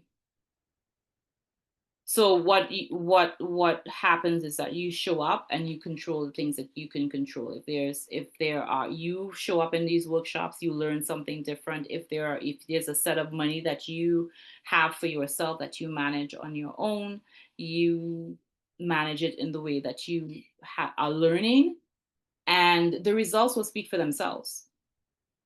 Right, the results will speak for themselves. There are things, there have been many iterations of things where I've had to go in and do the work or plow the ground first, sit in the rooms, get the information, and then bring it back to my husband, and then he goes like, I don't know about that. And then, I go out and I start doing the thing and it starts yielding results, and then it's like, oh yeah, let's do that. Right, so sometimes you can only control what you can control is what I will say to that. I see a hand raised. Miss Nwodu? Yes. Thank you very, very much. You're very welcome. I would say this has been, can you guys please excuse me? Thank you. Who came in here? Please, sorry, I'm so sorry. It's when I need to talk that everybody's coming in. Daniel, can you please help me take him out? I'm sorry, ladies. No Okay, stop. worries. Don't pull him like that. All right. So I really appreciate this. I didn't think I would enjoy this session as much as I did. And I think when you started talking, the part that hurt me was the shame. I don't know if I was on Facebook, I saw one comment that said it looks like most African parents, all African parents go to the same school, and they teach them, they kind of groom them there. There's this whole idea of shaming you. Like you just grow up in a very toxic environment. The majority of us were not really fortunate to grow up in a home where love, and you're corrected with so much affection. And even me, it still affects me today, the way I talk to my kids. Every day I have to repent. Every day I have to repent because it just come natural. Yelling just come natural to you because that's how you were brought up. You Yeah, were told yeah, that if you don't yell, people won't listen, but it's really not true. right. So that's So, very true, so Miss my Nwodu. What's your question question? was, so now, having grown up, remember these people still live, they are still they're still there. My mom, the yella, is still my mom. And my Right. siblings, I happen to be the youngest of 9 siblings. And they all like lively. And now I'm all grown. I'm over 40 years old by the grace of God. But they never really see me as grown up. And I'm Mm-hmm. still getting yelled at. I'm still getting scolded. I'm still getting shamed. And now it's like, okay, I don't want to be that person anymore. Like I'm my own person now. Mm-hmm. And it just like they can't get it. And it's almost look like, oh, you're being rude, you're being disrespectful, I'm older than you. Mm-hmm. And you just keep hearing that. And now you want your family, but at the same time you want your peace and your independence. So you're at that point. This is not living a spouse thing, that's different. But this family one where it's Yep. like, Yep. Mm-hmm. how do you balance it? Like, okay, now how do I tell you that, hey, give me my space without, I don't know. I don't know if you guys get what I mean. It's I just get that what you're saying because I walk situation, people. and it's just so annoying. And I get what you're saying, Miss Nwodu, because I walk people through this all the time, and I've walked it myself. And so I was one of the first things I will say to people when they want to take this path is that you have to embrace the fact that you will make people uncomfortable, because it's not because they're necessarily just trying to be mean, but the brain just naturally works like that. The brain works in a certain pattern. It likes order. It likes to flow in a particular way. And anytime there's a change, change, your brain will push back first. Now, for some people, the arc of pushback is shorter than others because they've trained themselves to naturally lean into new things. But for those who are very big on keeping the order as it is, it takes a longer time for them to come along. So we have to first embrace the idea, or just settle in our spirit that it's not going to be comfortable on either side when we start setting those, what I call setting those boundaries, right? And so that's the first thing. Yes, you can't get rid of your family, but you can start living a life that sets more boundaries, and let them know that there's a new way. You teach people how to treat you, basically. I can't tell you all the steps in one sitting. That's definitely something to walk through, like with therapy or counseling or something, because there are certain patterns that you have to unlearn, and in your other patterns you have to learn, and you don't even realize when they're popping up. So you have to learn what your patterns are, and start taking that step towards where you want to be. So in this setting, what I would say, first, get comfortable with the idea, or just embrace the idea that they're not going to be comfortable. Whatever you do, that's different from the norm. They're not going to be comfortable. Secondly, is that you can only control the things you can control. So you can't control how they show up, what they do, and all of that, but you can control your space. You can control access to your space. You can control your thoughts and your feelings. You can choose to sit in spaces and receive support where you grow into a better person, and you put on the skills that you need to put on because you're seeing something different. So that leads me to the third thing, which is that you need to have community. You need to have community that is going in the direction that you want to be in, or that you're going into. Be in spaces where you have other mental models before you. Are there people in your circle who have, maybe a church or in some association or whatever, that have seemingly successful marriage? They talk, even if it's not everything you like about them, but you may enjoy how they talk to their kids. Be around that regularly. Embrace that. Watch that. Be open to, they said like that instead of that and still got the same result. So then you start taking in. The more you behold, the word is absolutely true on this. The more you behold, the more it's going to start transforming how you show up. And you're going to get even more uncomfortable with the way things are usually done. But the results that you receive are going to speak for themselves. There are things that we've done, I can't even go into it now, that were very different from how we were raised. And we got a lot of flack, even on the back end of, people say, oh, why are they not doing it? Da, da, da, da. 15 years later, 20 years later, everybody else is coming along to the same bandwagon. So there is word for that. All right. Finally, one thing, you can connect with me later on. You will see my information. But for all of you who may have similar issue, I will suggest the book, Emotionally Adult Children of Emotionally Unavailable Parents. That's the name of the book. And there is that main book, and there are several books that go with that. It is phenomenal for building some skills around managing the family issues. All right. Right. All right. Thank you so much, everybody. Natasha, that was amazing. I'm telling you, it was right on point with, this is Domestic Violence Month. It's also Breast Cancer Awareness Month. You all, that's the reason why we're wearing pink. The colors for this month are pink and black, purple for domestic violence. We as women go through more than just physical violence, but we go through emotional trauma, and we're so used to living in it that we don't even know that we're there. So I want to encourage you to reach out to Natasha. She does free classes all the time, every Thursday night at 7:00. Join her Facebook group. Natasha, if you want to drop your Facebook group in the chat, you will be able to talk to her every Thursday night is it Thursday? It's Thursday night at 7, right? Go ahead and unmute yourself. I can't hear you. You're muted. I can't hear you. You're muted. It's every Thursday. It's on my main Facebook page. It's at 7 o'clock, and then in my group it's at 8 o'clock. Yes. So join her group, join her Facebook group, reach out to her. She is my client, as you all can see, and her husband have several of the things that we're going to share to you. Now, Maya, if you are ready, we'll go ahead and move on. We do want to end at 12 o'clock. So I apologize. I had to just kind of jump in there because this is ministry. So we could stay right there for the next 2 hours, right? Because we need this so bad. And I feel you all pulling on her, but we do want to see if we can get to the, give at least 15 to 20 minutes of the content. Due to the time, we won't be able to do the breakout rooms, but we will share a little bit of the content, Maya. Okay, so now we've got it on you, Maya.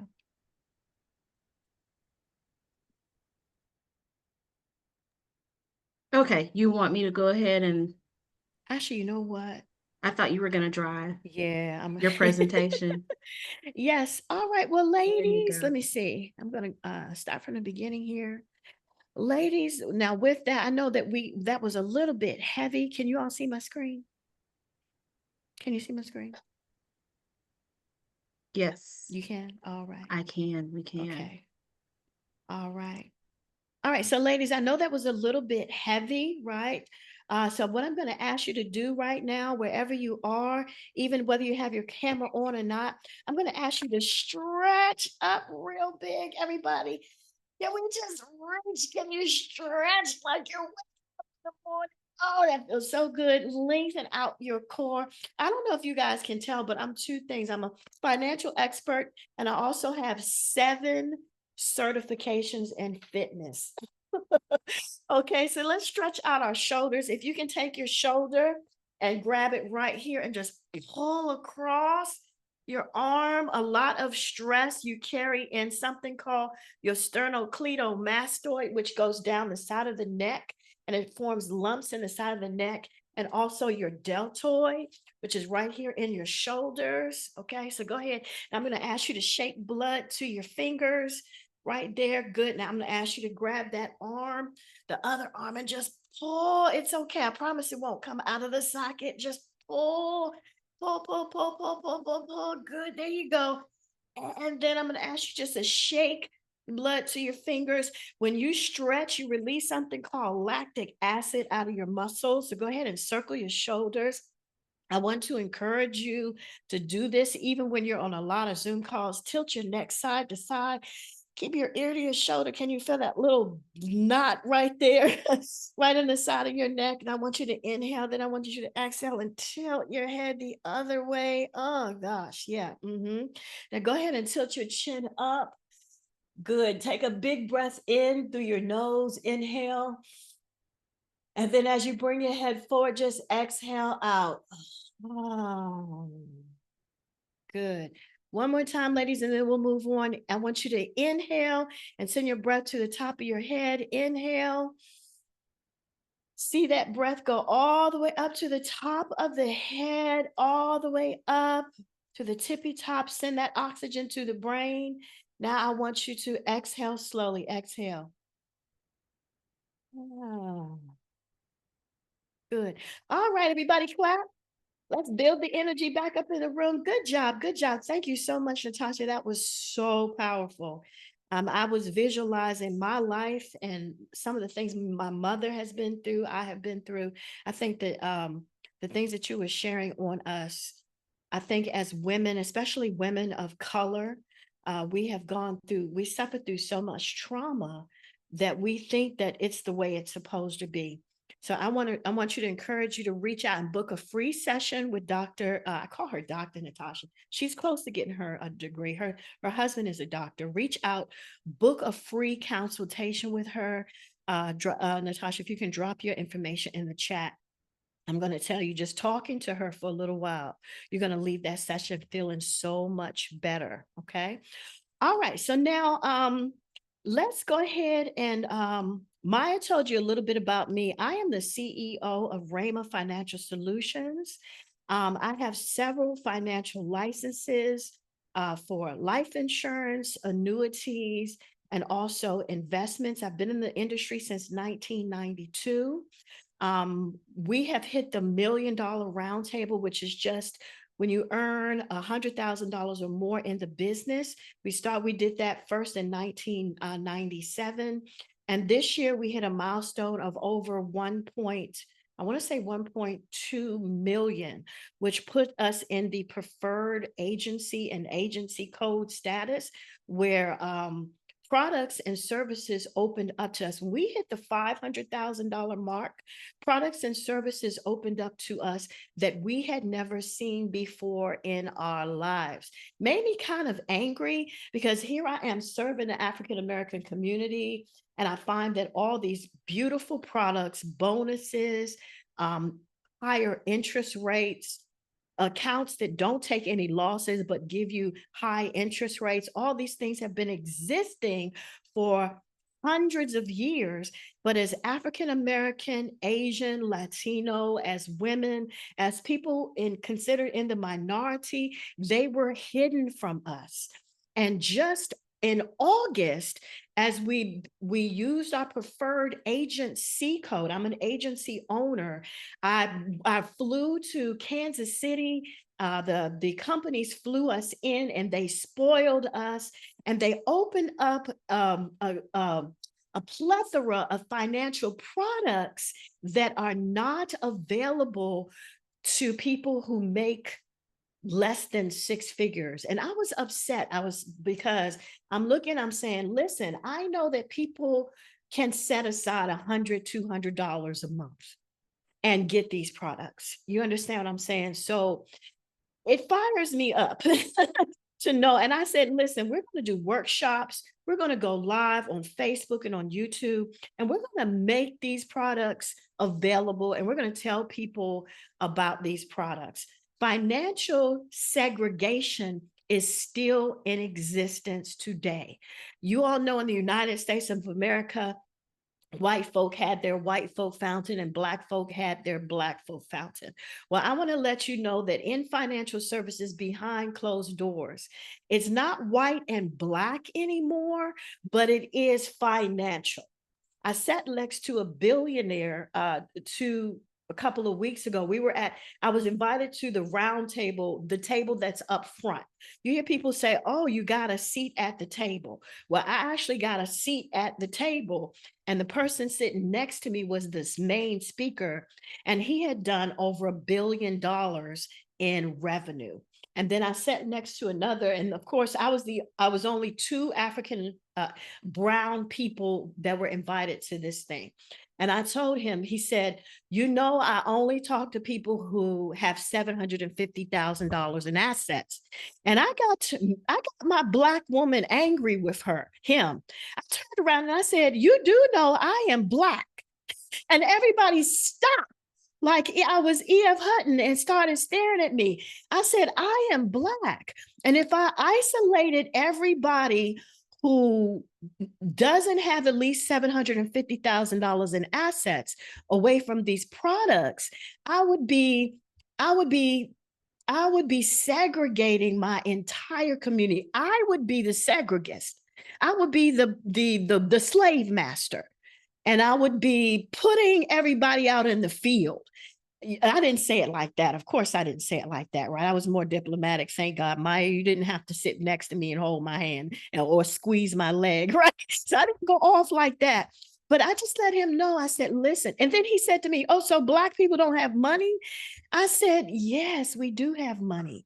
But if a person has at least $100,000 in assets, or at least $100,000 saved in their 401k, they should have the same privileges and rights that everybody else has, right? So I don't want to get off on a tantrum too much, but I did want to just kind of let you feel my passion and let you know the reason why we're here.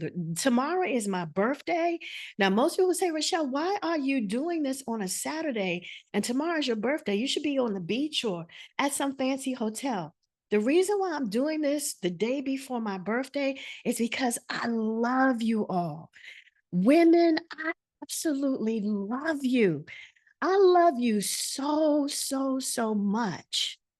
And I believe that if I can I now, over the past 3 months, my vision has gone from a $1 million vision to a $1 billion vision. God elevated us to have a $1 billion vision, $1 billion in 12 months. 1 billion. And you're like, why? Because there's nobody else out there in financial services that has it. There are Caucasian men that have $100 billion companies, 100 billion. And there's not one African American, Latino, or Asian, or even white female that has $1 billion in this particular niche. And I'm talking about insurance and investment. The closest person is Melanie Hobson. And she's married to George Lucas. So George Lucas created Star Wars. George Lucas has a net worth of $9 billion, but Melanie Hobson just has a net worth of about maybe 20 million. So there are no women in the space that even have the courage to say that if I can do it, you can do it. God has no respect of person, and God is unlimited. So why not have $1 billion vision? Why not have $1 billion vision? Do you pick up what I'm laying down? So that is the reason why tomorrow is my birthday, and today I am here with you. So I want you to have a quick mindset change. And I want you to lift up your hands and say, Lord, be it unto me. Be it unto me, whatever your perfect will is for me, Lord. I receive it. I cast off every imagination that will rise up against the truth. Every imagination that tells me that I'm not good enough. Everything that would say you're not good enough. Every person that would tell you you're not good enough. I'm going to ask you to cast that down. Cast it down right now. It is not coming from heaven. Do you hear what I'm saying? That is not what God says about you. I want you to say what God says about you. It says, let the weak say, I am strong. Let the poor say, I am rich. Let the sick say, I am well. You need to speak life over your situation. Say with all boldness, I am a millionaire. I am a multimillionaire. I am a billionaire. I want you to break that curse of poverty. Break that curse of poverty off of your life. Speak life and not death. If you've been speaking death over your children, speak life over them right now. If you've been speaking death over your husband, over your significant other, if you've been speaking death over your mother, over your father, over your generation, speak life right now. I'm asking you, women of faith, women of power, stand up and speak life. Don't speak any more death. The power of life and death are in your tongue. I am bold enough to stand here right now and tell you that God has given me, little old me from Capitol Heights, Maryland, who grew up as an orphan, whose mother was locked in St. Elizabeth's Hospital with a mental illness because some crazy man had put my mother on drugs, and she was locked up away from me. And my father was shot when I was 1 year old. So I was left as an orphan to live with my grandmother, who was pretty much illiterate. And I grew up and I was in poverty and I was in lack and I was in shame. So if I can stand here before you and say, listen, God has told me that I am a billionaire, and he has blown the coffin off of my brain, the death sentence off of my family. I am telling you that he will do the same thing for you. I'm sorry, but the Spirit of the Lord must have come upon me, and I hope that you can receive it. Now, as I wipe the tears from my face, I just want to encourage you. The Bible tells us that we can get 30, 60, and 100 fold. He was not just making a a beautiful metaphor, but he was talking about money. He was talking about health. He was talking about relationships. But right now, he even told us that where our money is, that's where our heart is also. So I take it very serious when my clients come to me and they say, Richelle, I trust you so much that I'm going to take every single dime that I have saved up for my entire life, and I'm going to hand it over to you to safely invest and not lose a dime. I understand that that is that person's soul. That is that person's spirit. That's that person's future. That's their finances. The Lord holds us to the standard of Rhema. We cannot play around with people's money. There is a deep, deep cell in the pit of hell for people who have mishandled other people's money. And when God told me to come back into the insurance industry and into financial services during the pandemic, I said, God, I hate life insurance. I don't want to go back into it. I saw what it did to my grandmother. She paid the policy for 40 years and she only had $35,000 to be buried. I know life insurance beat my behind. I don't want to go. So, but if you want me to go, Lord, you're going to have to give me a name. If you don't tell me what my name is, I know that that's not you. And God woke me up early in the morning. He said, your name is Rhema. Rhema. Rhema means God's spoken word, God's glory, God's manifestation. Your name is Rhema. Financial solutions. Everybody who comes to you has got to hear me, and they've got to know my voice, and they've got to have the faith to obey what I'm telling them to do. If they do, they will receive the 30, the 60, and the 100-fold blessing. And then God took me through a purging process where I had to get rid of the lack of integrity. I had to get rid of the fear. I had to get rid of the female slave mentality that had been embedded inside of me for centuries. My husband, my ex-husband, and men all around me, men in financial services who were over top of me at the $85 million mark, who treated me and wanted me to be their slave. I had to break all those chains. I had to get before him every single morning and get vision after vision after vision. And now, it's as of August, God has finally taken me to a place where he has opened up the door and showed me products that give you the 30, the 60, and the 100-fold blessings. So ladies, I'm asking you with the last little bit of time that we have left, it's 11:42. I'm asking you to lean in, to take seriously what you're going to see. Some of it's going to sound and look unbelievable. Well, guess what? It's unbelievable because it has been hidden from you. If you do not have $100,000 in cash, assets, these products were hidden from you just like they were hidden from me. The first thing I want to tell you, ladies, is to get the mindset to be your own bank. You are a bank. What do banks do? Banks know how to leverage other people's money. So let's just say Natasha goes into the bank and she deposits $50,000 into a savings account. All right. So, and I come behind her the next day and I say, I want to buy a Mercedes Benz. And the banker says, Richelle, how's your credit? And he checks and says, oh, my credit is 750 points. What is the banker going to do?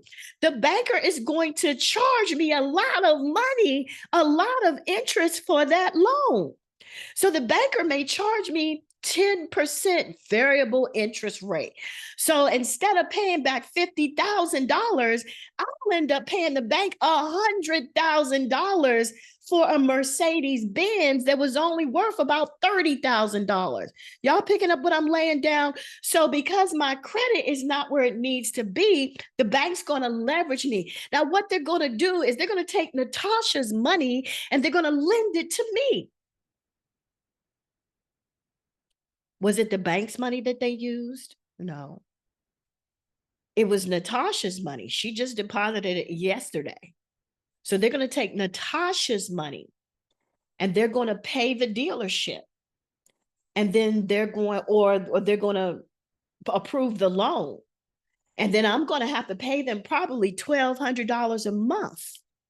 And they'll say, oh, your minimum payment is $500 a month. And they will charge me 10 to 28% interest on that loan. And they will charge it monthly. Y'all see the monthly fees on your bank statement? The monthly, every time you miss a payment, they charge you a monthly fee or they charge you interest. So they'll charge you 10% compounded monthly.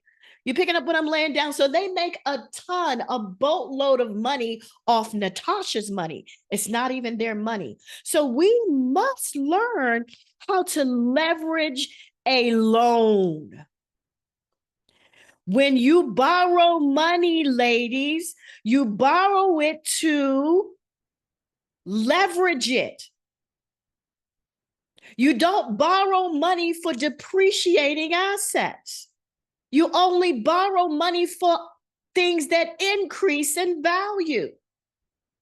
The worst type of loan is a car loan because a car decreases in value every year.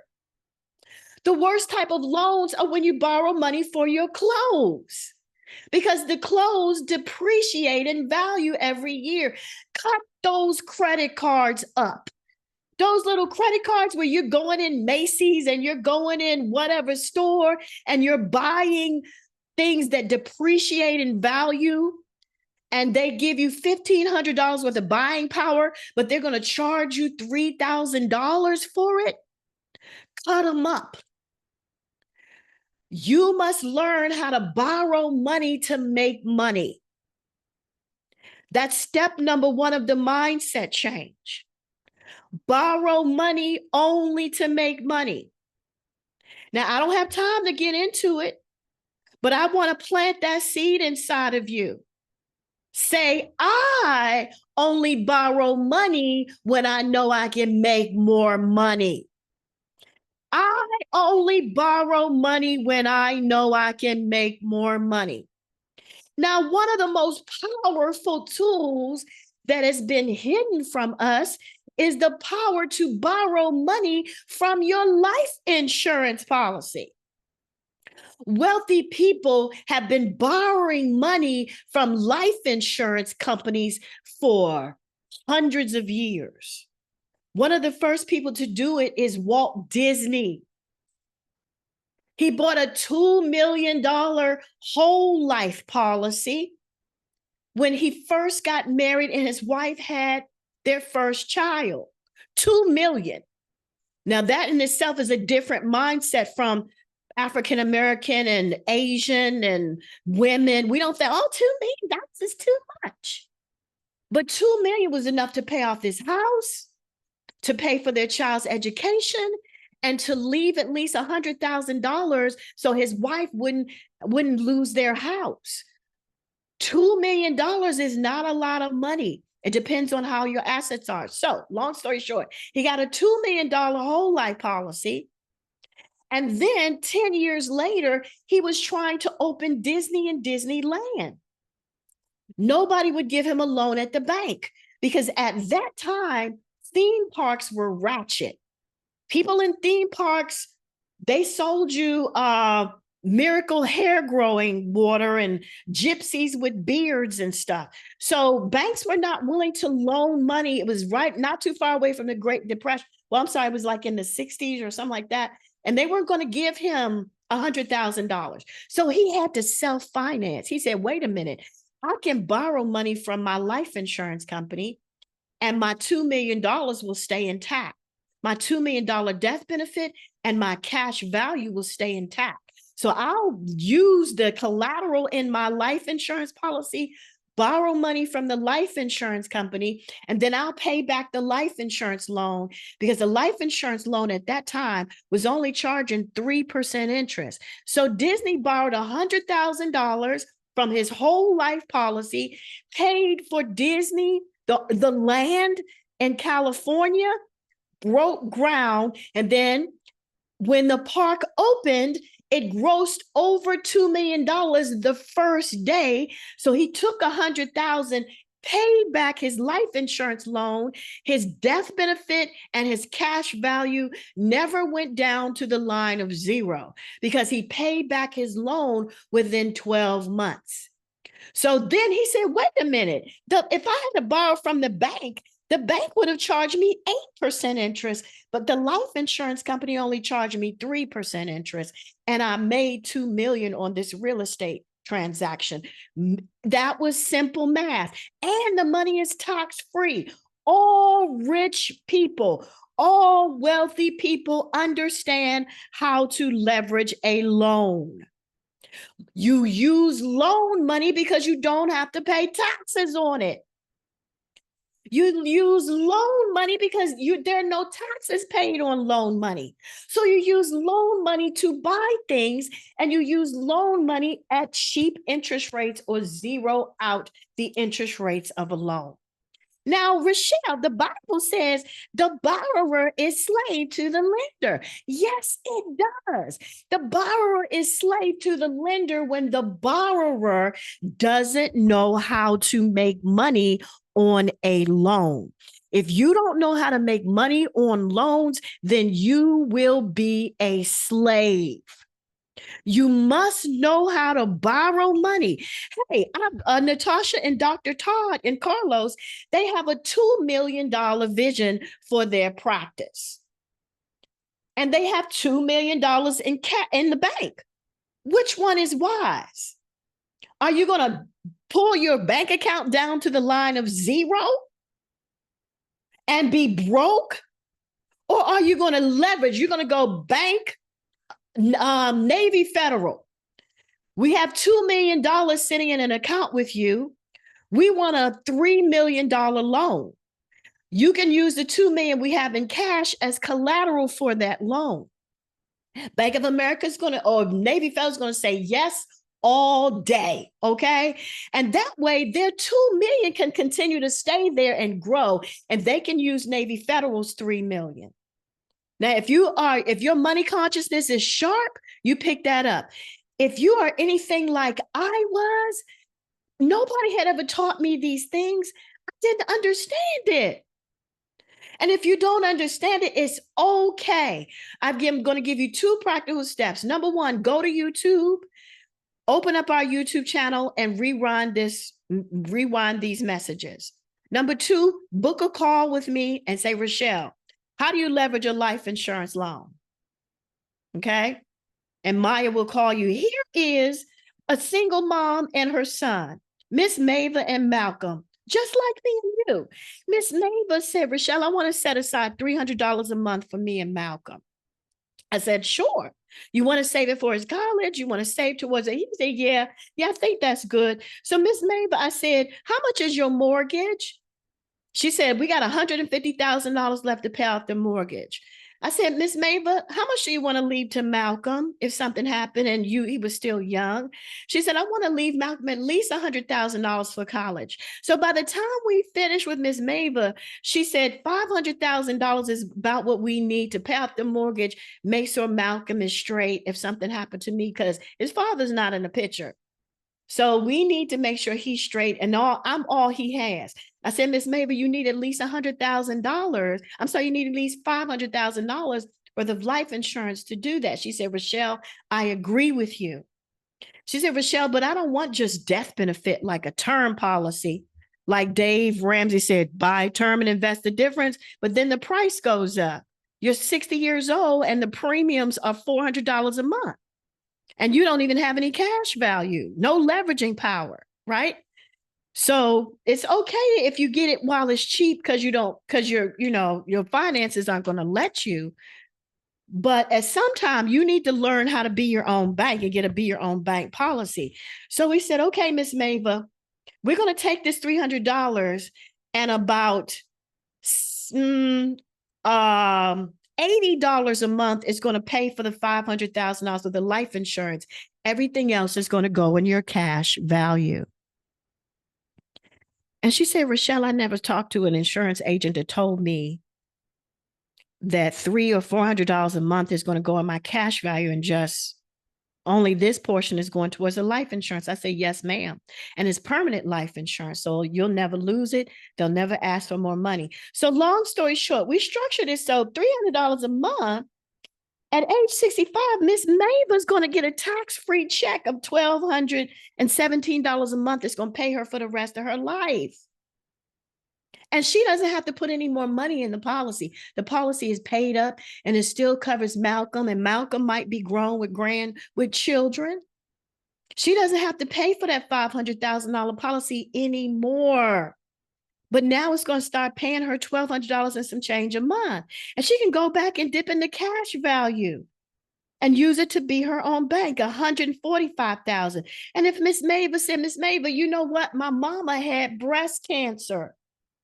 So I want to make sure if something happened and I had breast cancer, I could use that $500,000. And I said, Miss Mava, if the doctor ever told you had any kind of cancer, that's a critical illness. You can call this life insurance company and they're going to send you a check for $213,035. You're going to surrender half of that $500,000 and leave it back for Malcolm. And you can take over $200,000 for yourself for treatment. And I bet you'll live longer because you're a woman of faith. So this when I saw this, I said, this is crazy pants. When I saw this, I started putting $500 a month. I got $1 million worth of it right away. I split it half in term, half in universal life. Because at the time, I couldn't afford a big premium. So I just did term and I said, well, I'll convert it. And right now, do you see this house? This is not a Zoom background. This is my house. I took $10,000 off that universal life policy that you see for Miss Mava, and I put it down and I got my mother out of a domestic violence situation at age 79. She was suffering through domestic violence, and I snatched her out of that man's hands. I snatched my son out of a bad situation. I put her at the top of this house with a jacuzzi tub and a waterfall shower. And she has her own apartment on top of this house. But I used it with this life insurance policy that you're looking at. And I never had to pay taxes on that $10,000. And I put it all back. And now I'm rinsing and repeating to do it again. In a couple of weeks, I will dump another $20,000 in my policy. Then I'll dump another $40,000 in my policy and do a Disney on you. And I will buy a luxury car, but I'm not going to go to Bank of America and let them charge me 10% interest. I'm going to use my life insurance policy where they're only going to charge me 5% fixed interest per year. I'm going to leverage that life insurance policy and be my own bank. All right. So that is power move number one.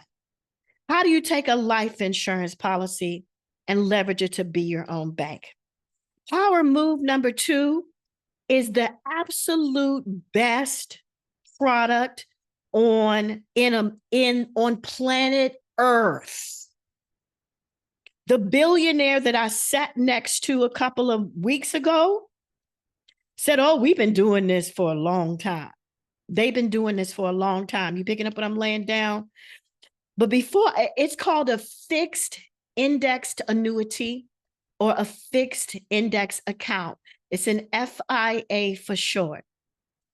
But before I tell you that, I got to do this really quick. And this is a financial education that we should have gotten when we got into the 9th grade.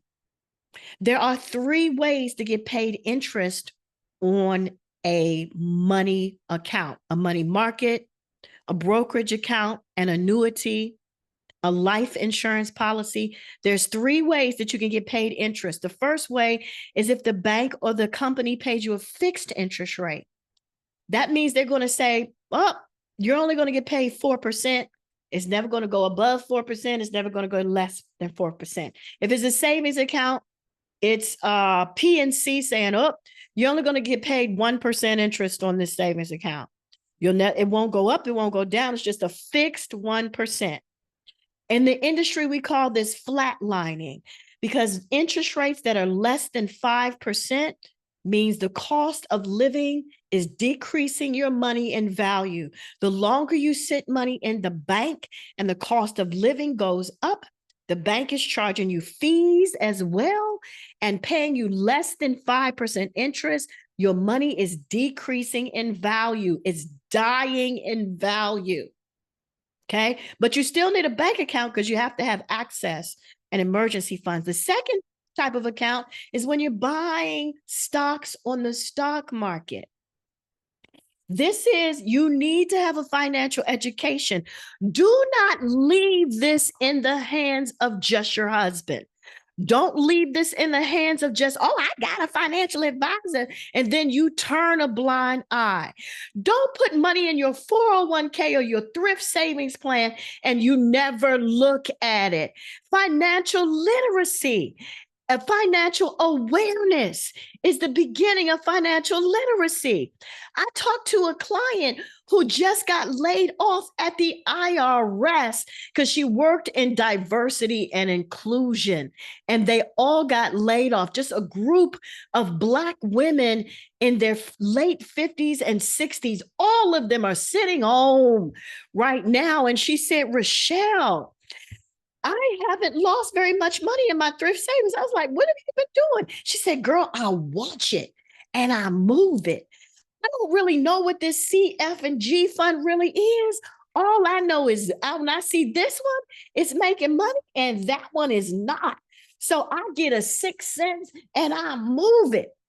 Do you understand what I'm saying? Don't turn a blind eye.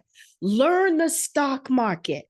Okay, so, but if you do turn a blind eye, you're going to lose your underwear. Okay, because the stock market right now, with all the federal government layoffs and the tariffs and all of that, I'm telling you. But a variable account is what this is called. The third type of account is called a fixed indexed account. It is a combination of having a fixed interest rate called a floor and getting stock market gains. So the graph looks like this. The market falls, your money sits on the floor and you don't lose a dime. And the market goes up and your money grows with the stock market. 30, 60, 100-fold blessing. Fixed index accounts. Can you get them in the bank? No. Bankers are also licensed stockbrokers. They get paid more money for putting you on the stock market. And when you lose your money, they don't care because they have hedge funds over here that are making billions of dollars by buying out companies on the back end. So they don't care when you lose your money because they're still going to get paid their fees. So when you go into a bank, you're not going to be able to get a fixed index account. You're either going to get a fixed account, which is only growing at about 3 to 4% interest, or they're going to put your money on the stock market and don't care whether you lose it because you signed a waiver. Can you get this from Charlie Swad, TD Ameritrade? Can you get this from Edward Jones?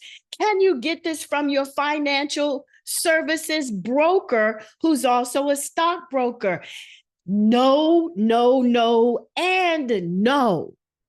Unless the person is like me, who also has a life insurance and annuities license so that they can give you a fixed index account. The first thing those people are going to do is put you in the stock market so they can play both sides of the fence, so that when you lose, the big cats win, and they're making brokerage fees on each side of the fence. So how do you get a fixed index account? Reach out to me, Rhema, RHEMA, Financial Solutions with an S.net.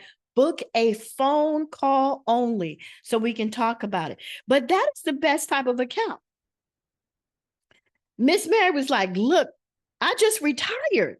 I'm 65. And $50,000 dropped out of my 401k. Didn't know where to move it, so I just left it on my job. Said Miss Mary, let's roll your money into a fixed index account so that you don't ever lose another dime on the stock market, but you'll still get those indexes like you did. She said, that sounds like a good deal. I said, but Miss Mary, I told you all of it. Because you have $250,000 and in your 401k and $50,000 in CDs and bank savings accounts, you qualify for a bonus.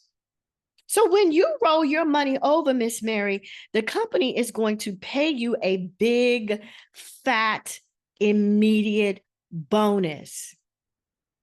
This is a teacher example. This teacher had about $30,000 or $40,000 left over in the bank and $500,000 in her 403b. She only had about 3 to 6 months worth of savings in the bank after she rolled her money from her 403b. So she qualified for a 10% bonus because she didn't have a lot of cash assets. So we took this money and rolled it over, and wow.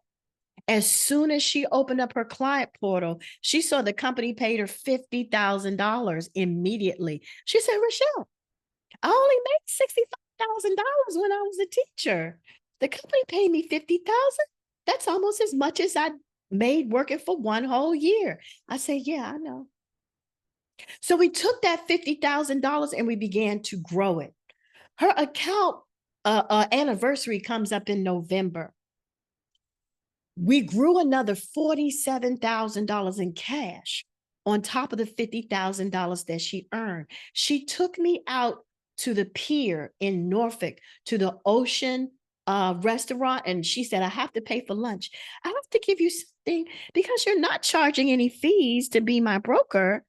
But and you know, people from China have this give. They're humble, and they give gifts as a sign of just love. So she said, I can't just sit here and not give you something. I said, okay, take me out. And we went out to lunch.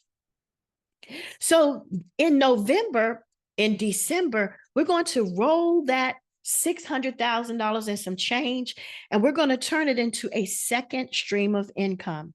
We're going to roll it into an annuity, and she's going to get paid $47,000 in cash for the rest of her life, along with her teacher's pension, along with her Social Security. So she's going to be above the income she was when she was retired. So suppose you have more than 3 months worth of savings in cash. Suppose you have a year's worth of savings in the bank in cash, or 6 months worth of savings in the bank in cash. Well, if you got your ducks in order, you don't have a lot of debts. Okay. You're not the kind of person who makes $100,000 and you spend $105,000. You overspend, you out of control. Because you can be a millionaire and be broke, okay? Because your spending habits are out of control. If you're not that person, but you have the financial discipline where you have money in the bank and you have disciplined yourself to not touch it and let it grow, and to modestly take it what you need and pay yourself back if you have that type of discipline, then you may just qualify for a 15 to 30% bonus on what you put in. But you have to do a green sheet fact finder with me in order to see if you qualify. Okay? So this person, she had her stuff in a row. All right, she had $600,000 in her thrift savings plan and over $100,000 in cash from CDs to money market, and she felt broke. She was like, Richelle, I worked at this daggone Department of Treasury for 35 years and I still don't have them. And I worked under some crazy people like, who was worked at the IRS during the time of civil rights. She worked through all of that with the crazy people. And she said, I can't believe I still don't have $1 million. I said, that's because you've been taking losses on the stock market for 30 years without a broker. If you had had a broker, you'd have at least $2 to $5 million. But the reason why you only have 600,000 after 30 years of craziness in the federal government is because you have not put a floor on your thrift savings plan. And your thrift savings plan has been like a bucket with holes in it. I said, but the good news is you do have the financial discipline. So now we're going to transfer your money to the preferred agency code stuff, the stuff that not everybody can see or get. And you're going to get a 30% bonus on your fixed indexed account. Feel the vibration of power and truth of what I'm telling you. This client wrote over $600,000.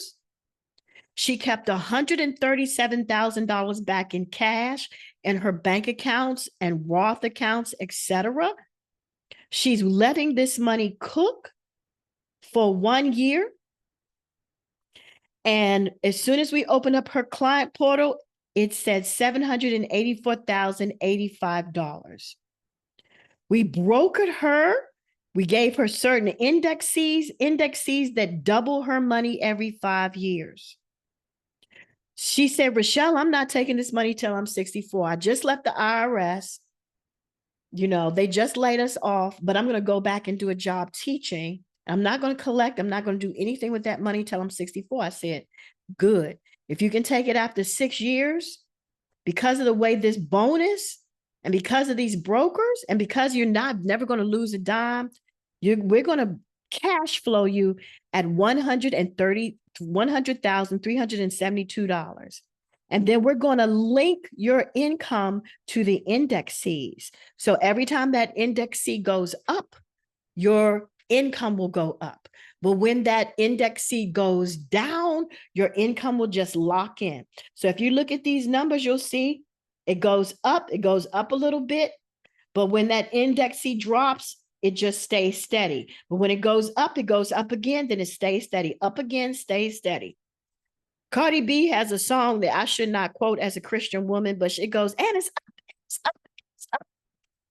I say that when I look at these accounts, I'm like, it's up. Okay.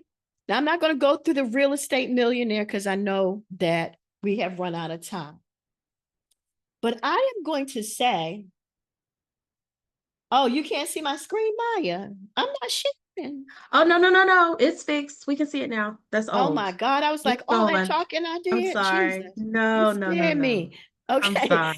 All right. So what is a fixed index account? A fixed index account is something that has a floor.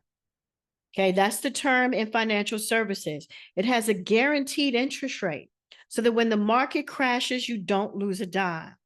But when the market goes up, your money will go up 10%, 15, 20%. Some indexes have caps, which means the insurance company or the financial services company won't let you have more than 10% on the S&P 500. It might have a cap on it. Some indexes have no caps. Like the kids said, no cap. That's no cap. And they mean the no lie. Okay. That's what it means. But some indexes have no caps. You want to know what they are? Book a call. Okay. And you're going to get something called premium bonuses. On the low end, if your assets aren't very high, your premium bonuses will be 5 to 10%. If your cash assets are higher, your premium bonuses will be 15 to 30%. If your cash assets are high and you don't have to take the money for another 10 years, there is one company, put one company that has a 50% bonus. 50% bonus. I kid you not. I had to go through a makeover when I saw these because I had struggled and lived in poverty for so long. So my mind rejected that was even possible when I first looked at it. So I had to say, you know what? Rich people have been getting these privileges for years. And the Bible says the wealth of the wicked is laid up for the righteous. So God finally counts me as strong enough, as having enough integrity. He has tested me and he has proven me. So now, one cow, Richelle, this is what you have to offer to your inner circle. And this is what we offer to our inner circle, y'all. The last thing I'm going to do is the third power move. The first power move was life insurance to be your own bank. The second power move is a fixed index account where you're going to leverage the life insurance company and they're going to pay you bonus money. The third power move is you putting your money in a trust. When you get your fixed index account, put it in a trust, a guarantor retained annuity trust, a charitable trust if you have a disabled child or you're taking care of your mother, a living trust. Put your money in some type of a trust. Why? Because you're going to transfer it to your family tax-free when it becomes irrevocable, which means the minute that you make that trust irrevocable, which means nobody can change it ever through time, the money's going to transfer to your family tax-free. If you qualify for a guarantor retained annuity trust, you will roll your money from your thrift savings plan 403b 401k to a self-directed IRA, which is structured as a fixed index annuity or a fixed index account. And from there, you will transfer your annuity into a guarantor retained annuity trust if you qualify for it. And from that guarantor, this is a Rockefeller trust. This is the trust that the Rockefellers use. A lot of times lawyers won't talk to you about it unless you have $2 million in assets, because it takes a lot to set up. We have a law firm here in Norfolk and Virginia Beach that will do it if you have $500,000 in assets, which means you will be paid as the guarantor of your trust.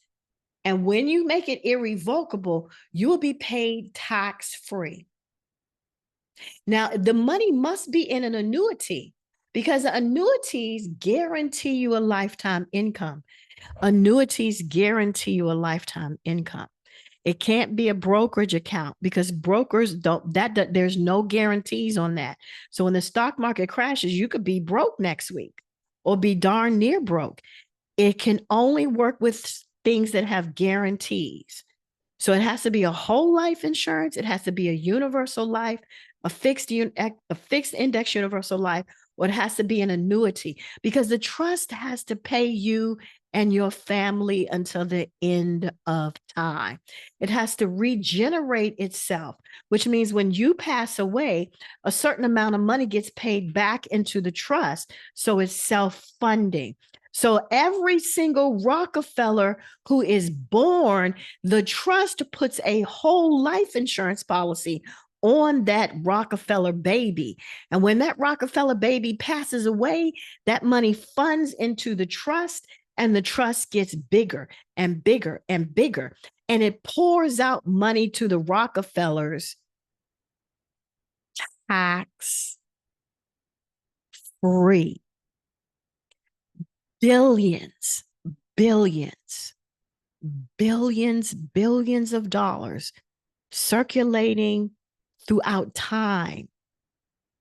Rockefeller is long dead. But not one person with a Rockefeller name will ever know what it's like to struggle financially because of the way this trust is set up. And I have good news for you. You can do it too. Yes, you, Maya. Yes, you, Natasha. Yes, you, Angela. Yes, you, Dr. Margie. Yes, you, Anna. Yes, you. Put your hand on your heart and say, me, Lord. I believe I can do it too. God has no respect of person. And I want you to leave with that nugget right now. All right.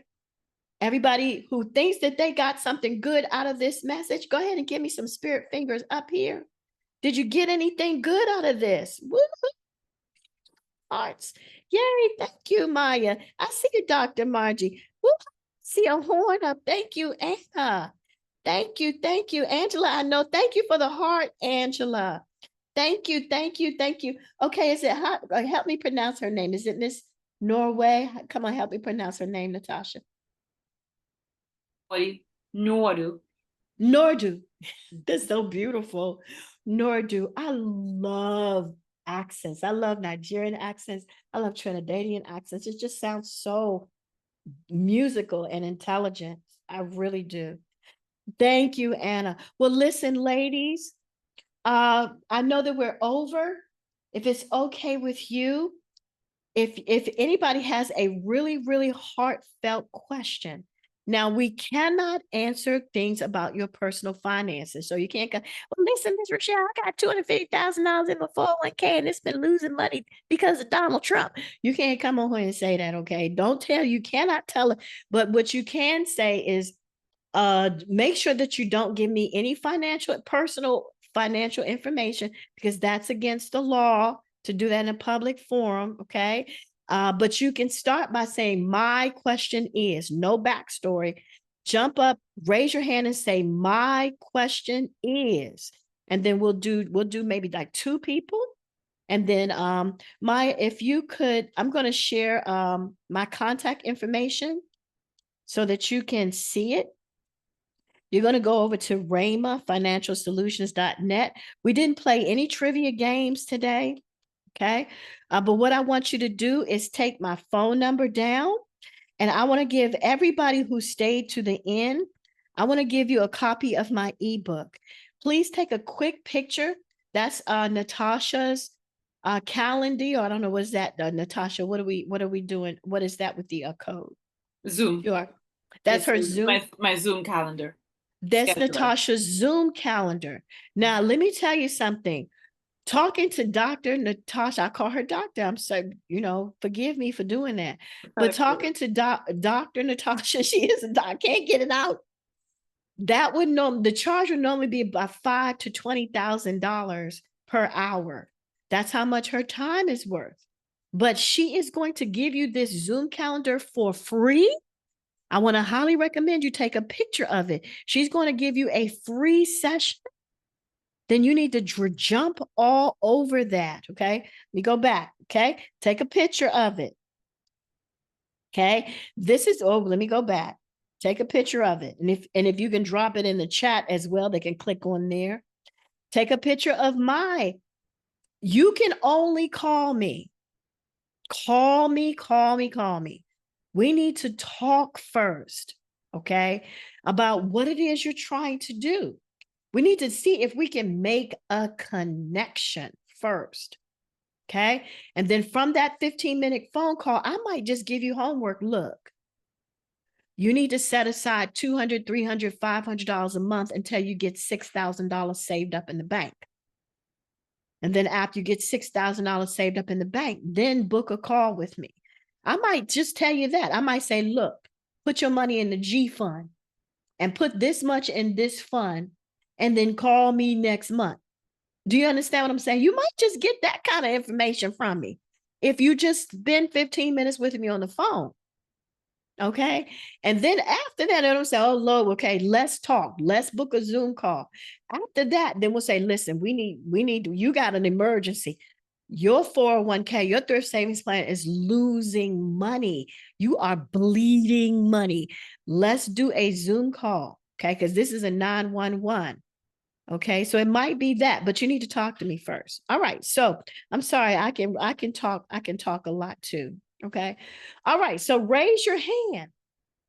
You've got me, you've got Natasha, but raise your hand if you have any questions, or if you can type it in the chat too, and we'll acknowledge your question. Any questions here? Angela, I see you there. Thank you. I see Angela said, thank you. Let me see what she said. Oh, I can't see all the, let me go up here. Let me see what you got. What's going on? Da, da, da, da, da. You can unmute yourself too, Maya, if you, life insurance, Beyond Bank. Good. Okay, Facebook. Okay. Angela said, thank you, Richelle. This was great, but I have to drop off now. Have a blessed day on purpose. Thank you, Angela, for coming. Angela is also, I hope she don't mind. She's one of my clients as well. All right. Natasha and Carlos are my clients as well. All right. Well, listen, ladies, I apologize. It is 12:26. We are going to sign off. We're going to throw up our hands and just say this blessing over our day. Lord, we receive what you did. And Lord, thank you for opening up my heart so much that you just made me cry until the left side of my lashes is now flipping off. But that is okay. I will get ugly for you, Lord. For you, anything for you. I will bare my soul right on YouTube or Instagram. I will open up because you are so worth it. People need to know how good you are. Some people see you as a slave master, and that it is your will to keep them in poverty or lack or in domestic violence. Some people think that they're supposed to submit to their husband and getting abused and physically and financially suffer in silence, Lord. But we thank you that you allowed us this time to tell people that that is not your will, and to just break open the chains, Lord God. Thank you for the boldness to say that we are millionaires, multimillionaires, billionaires. Thank you for the boldness to say that our company has a goal to hit $1 billion in 12 months. And people will look at me and say, if she can do it and she can believe, I know I can, because I got more education there, or whatever they got. Whatever it is, Lord God, we promise to be open, receptive, and to follow your lead. We declare that our day is blessed, and that our day is protected, and that our day is joyful. Every bill is paid, every need is met, every debt is canceled. As a matter of fact, we decree that there's no such thing as debt. We decree that in Jesus' mighty, bad debt anyway. In Jesus' name, we decree it. Amen. All right. Give me a woohoo. Everybody, just give me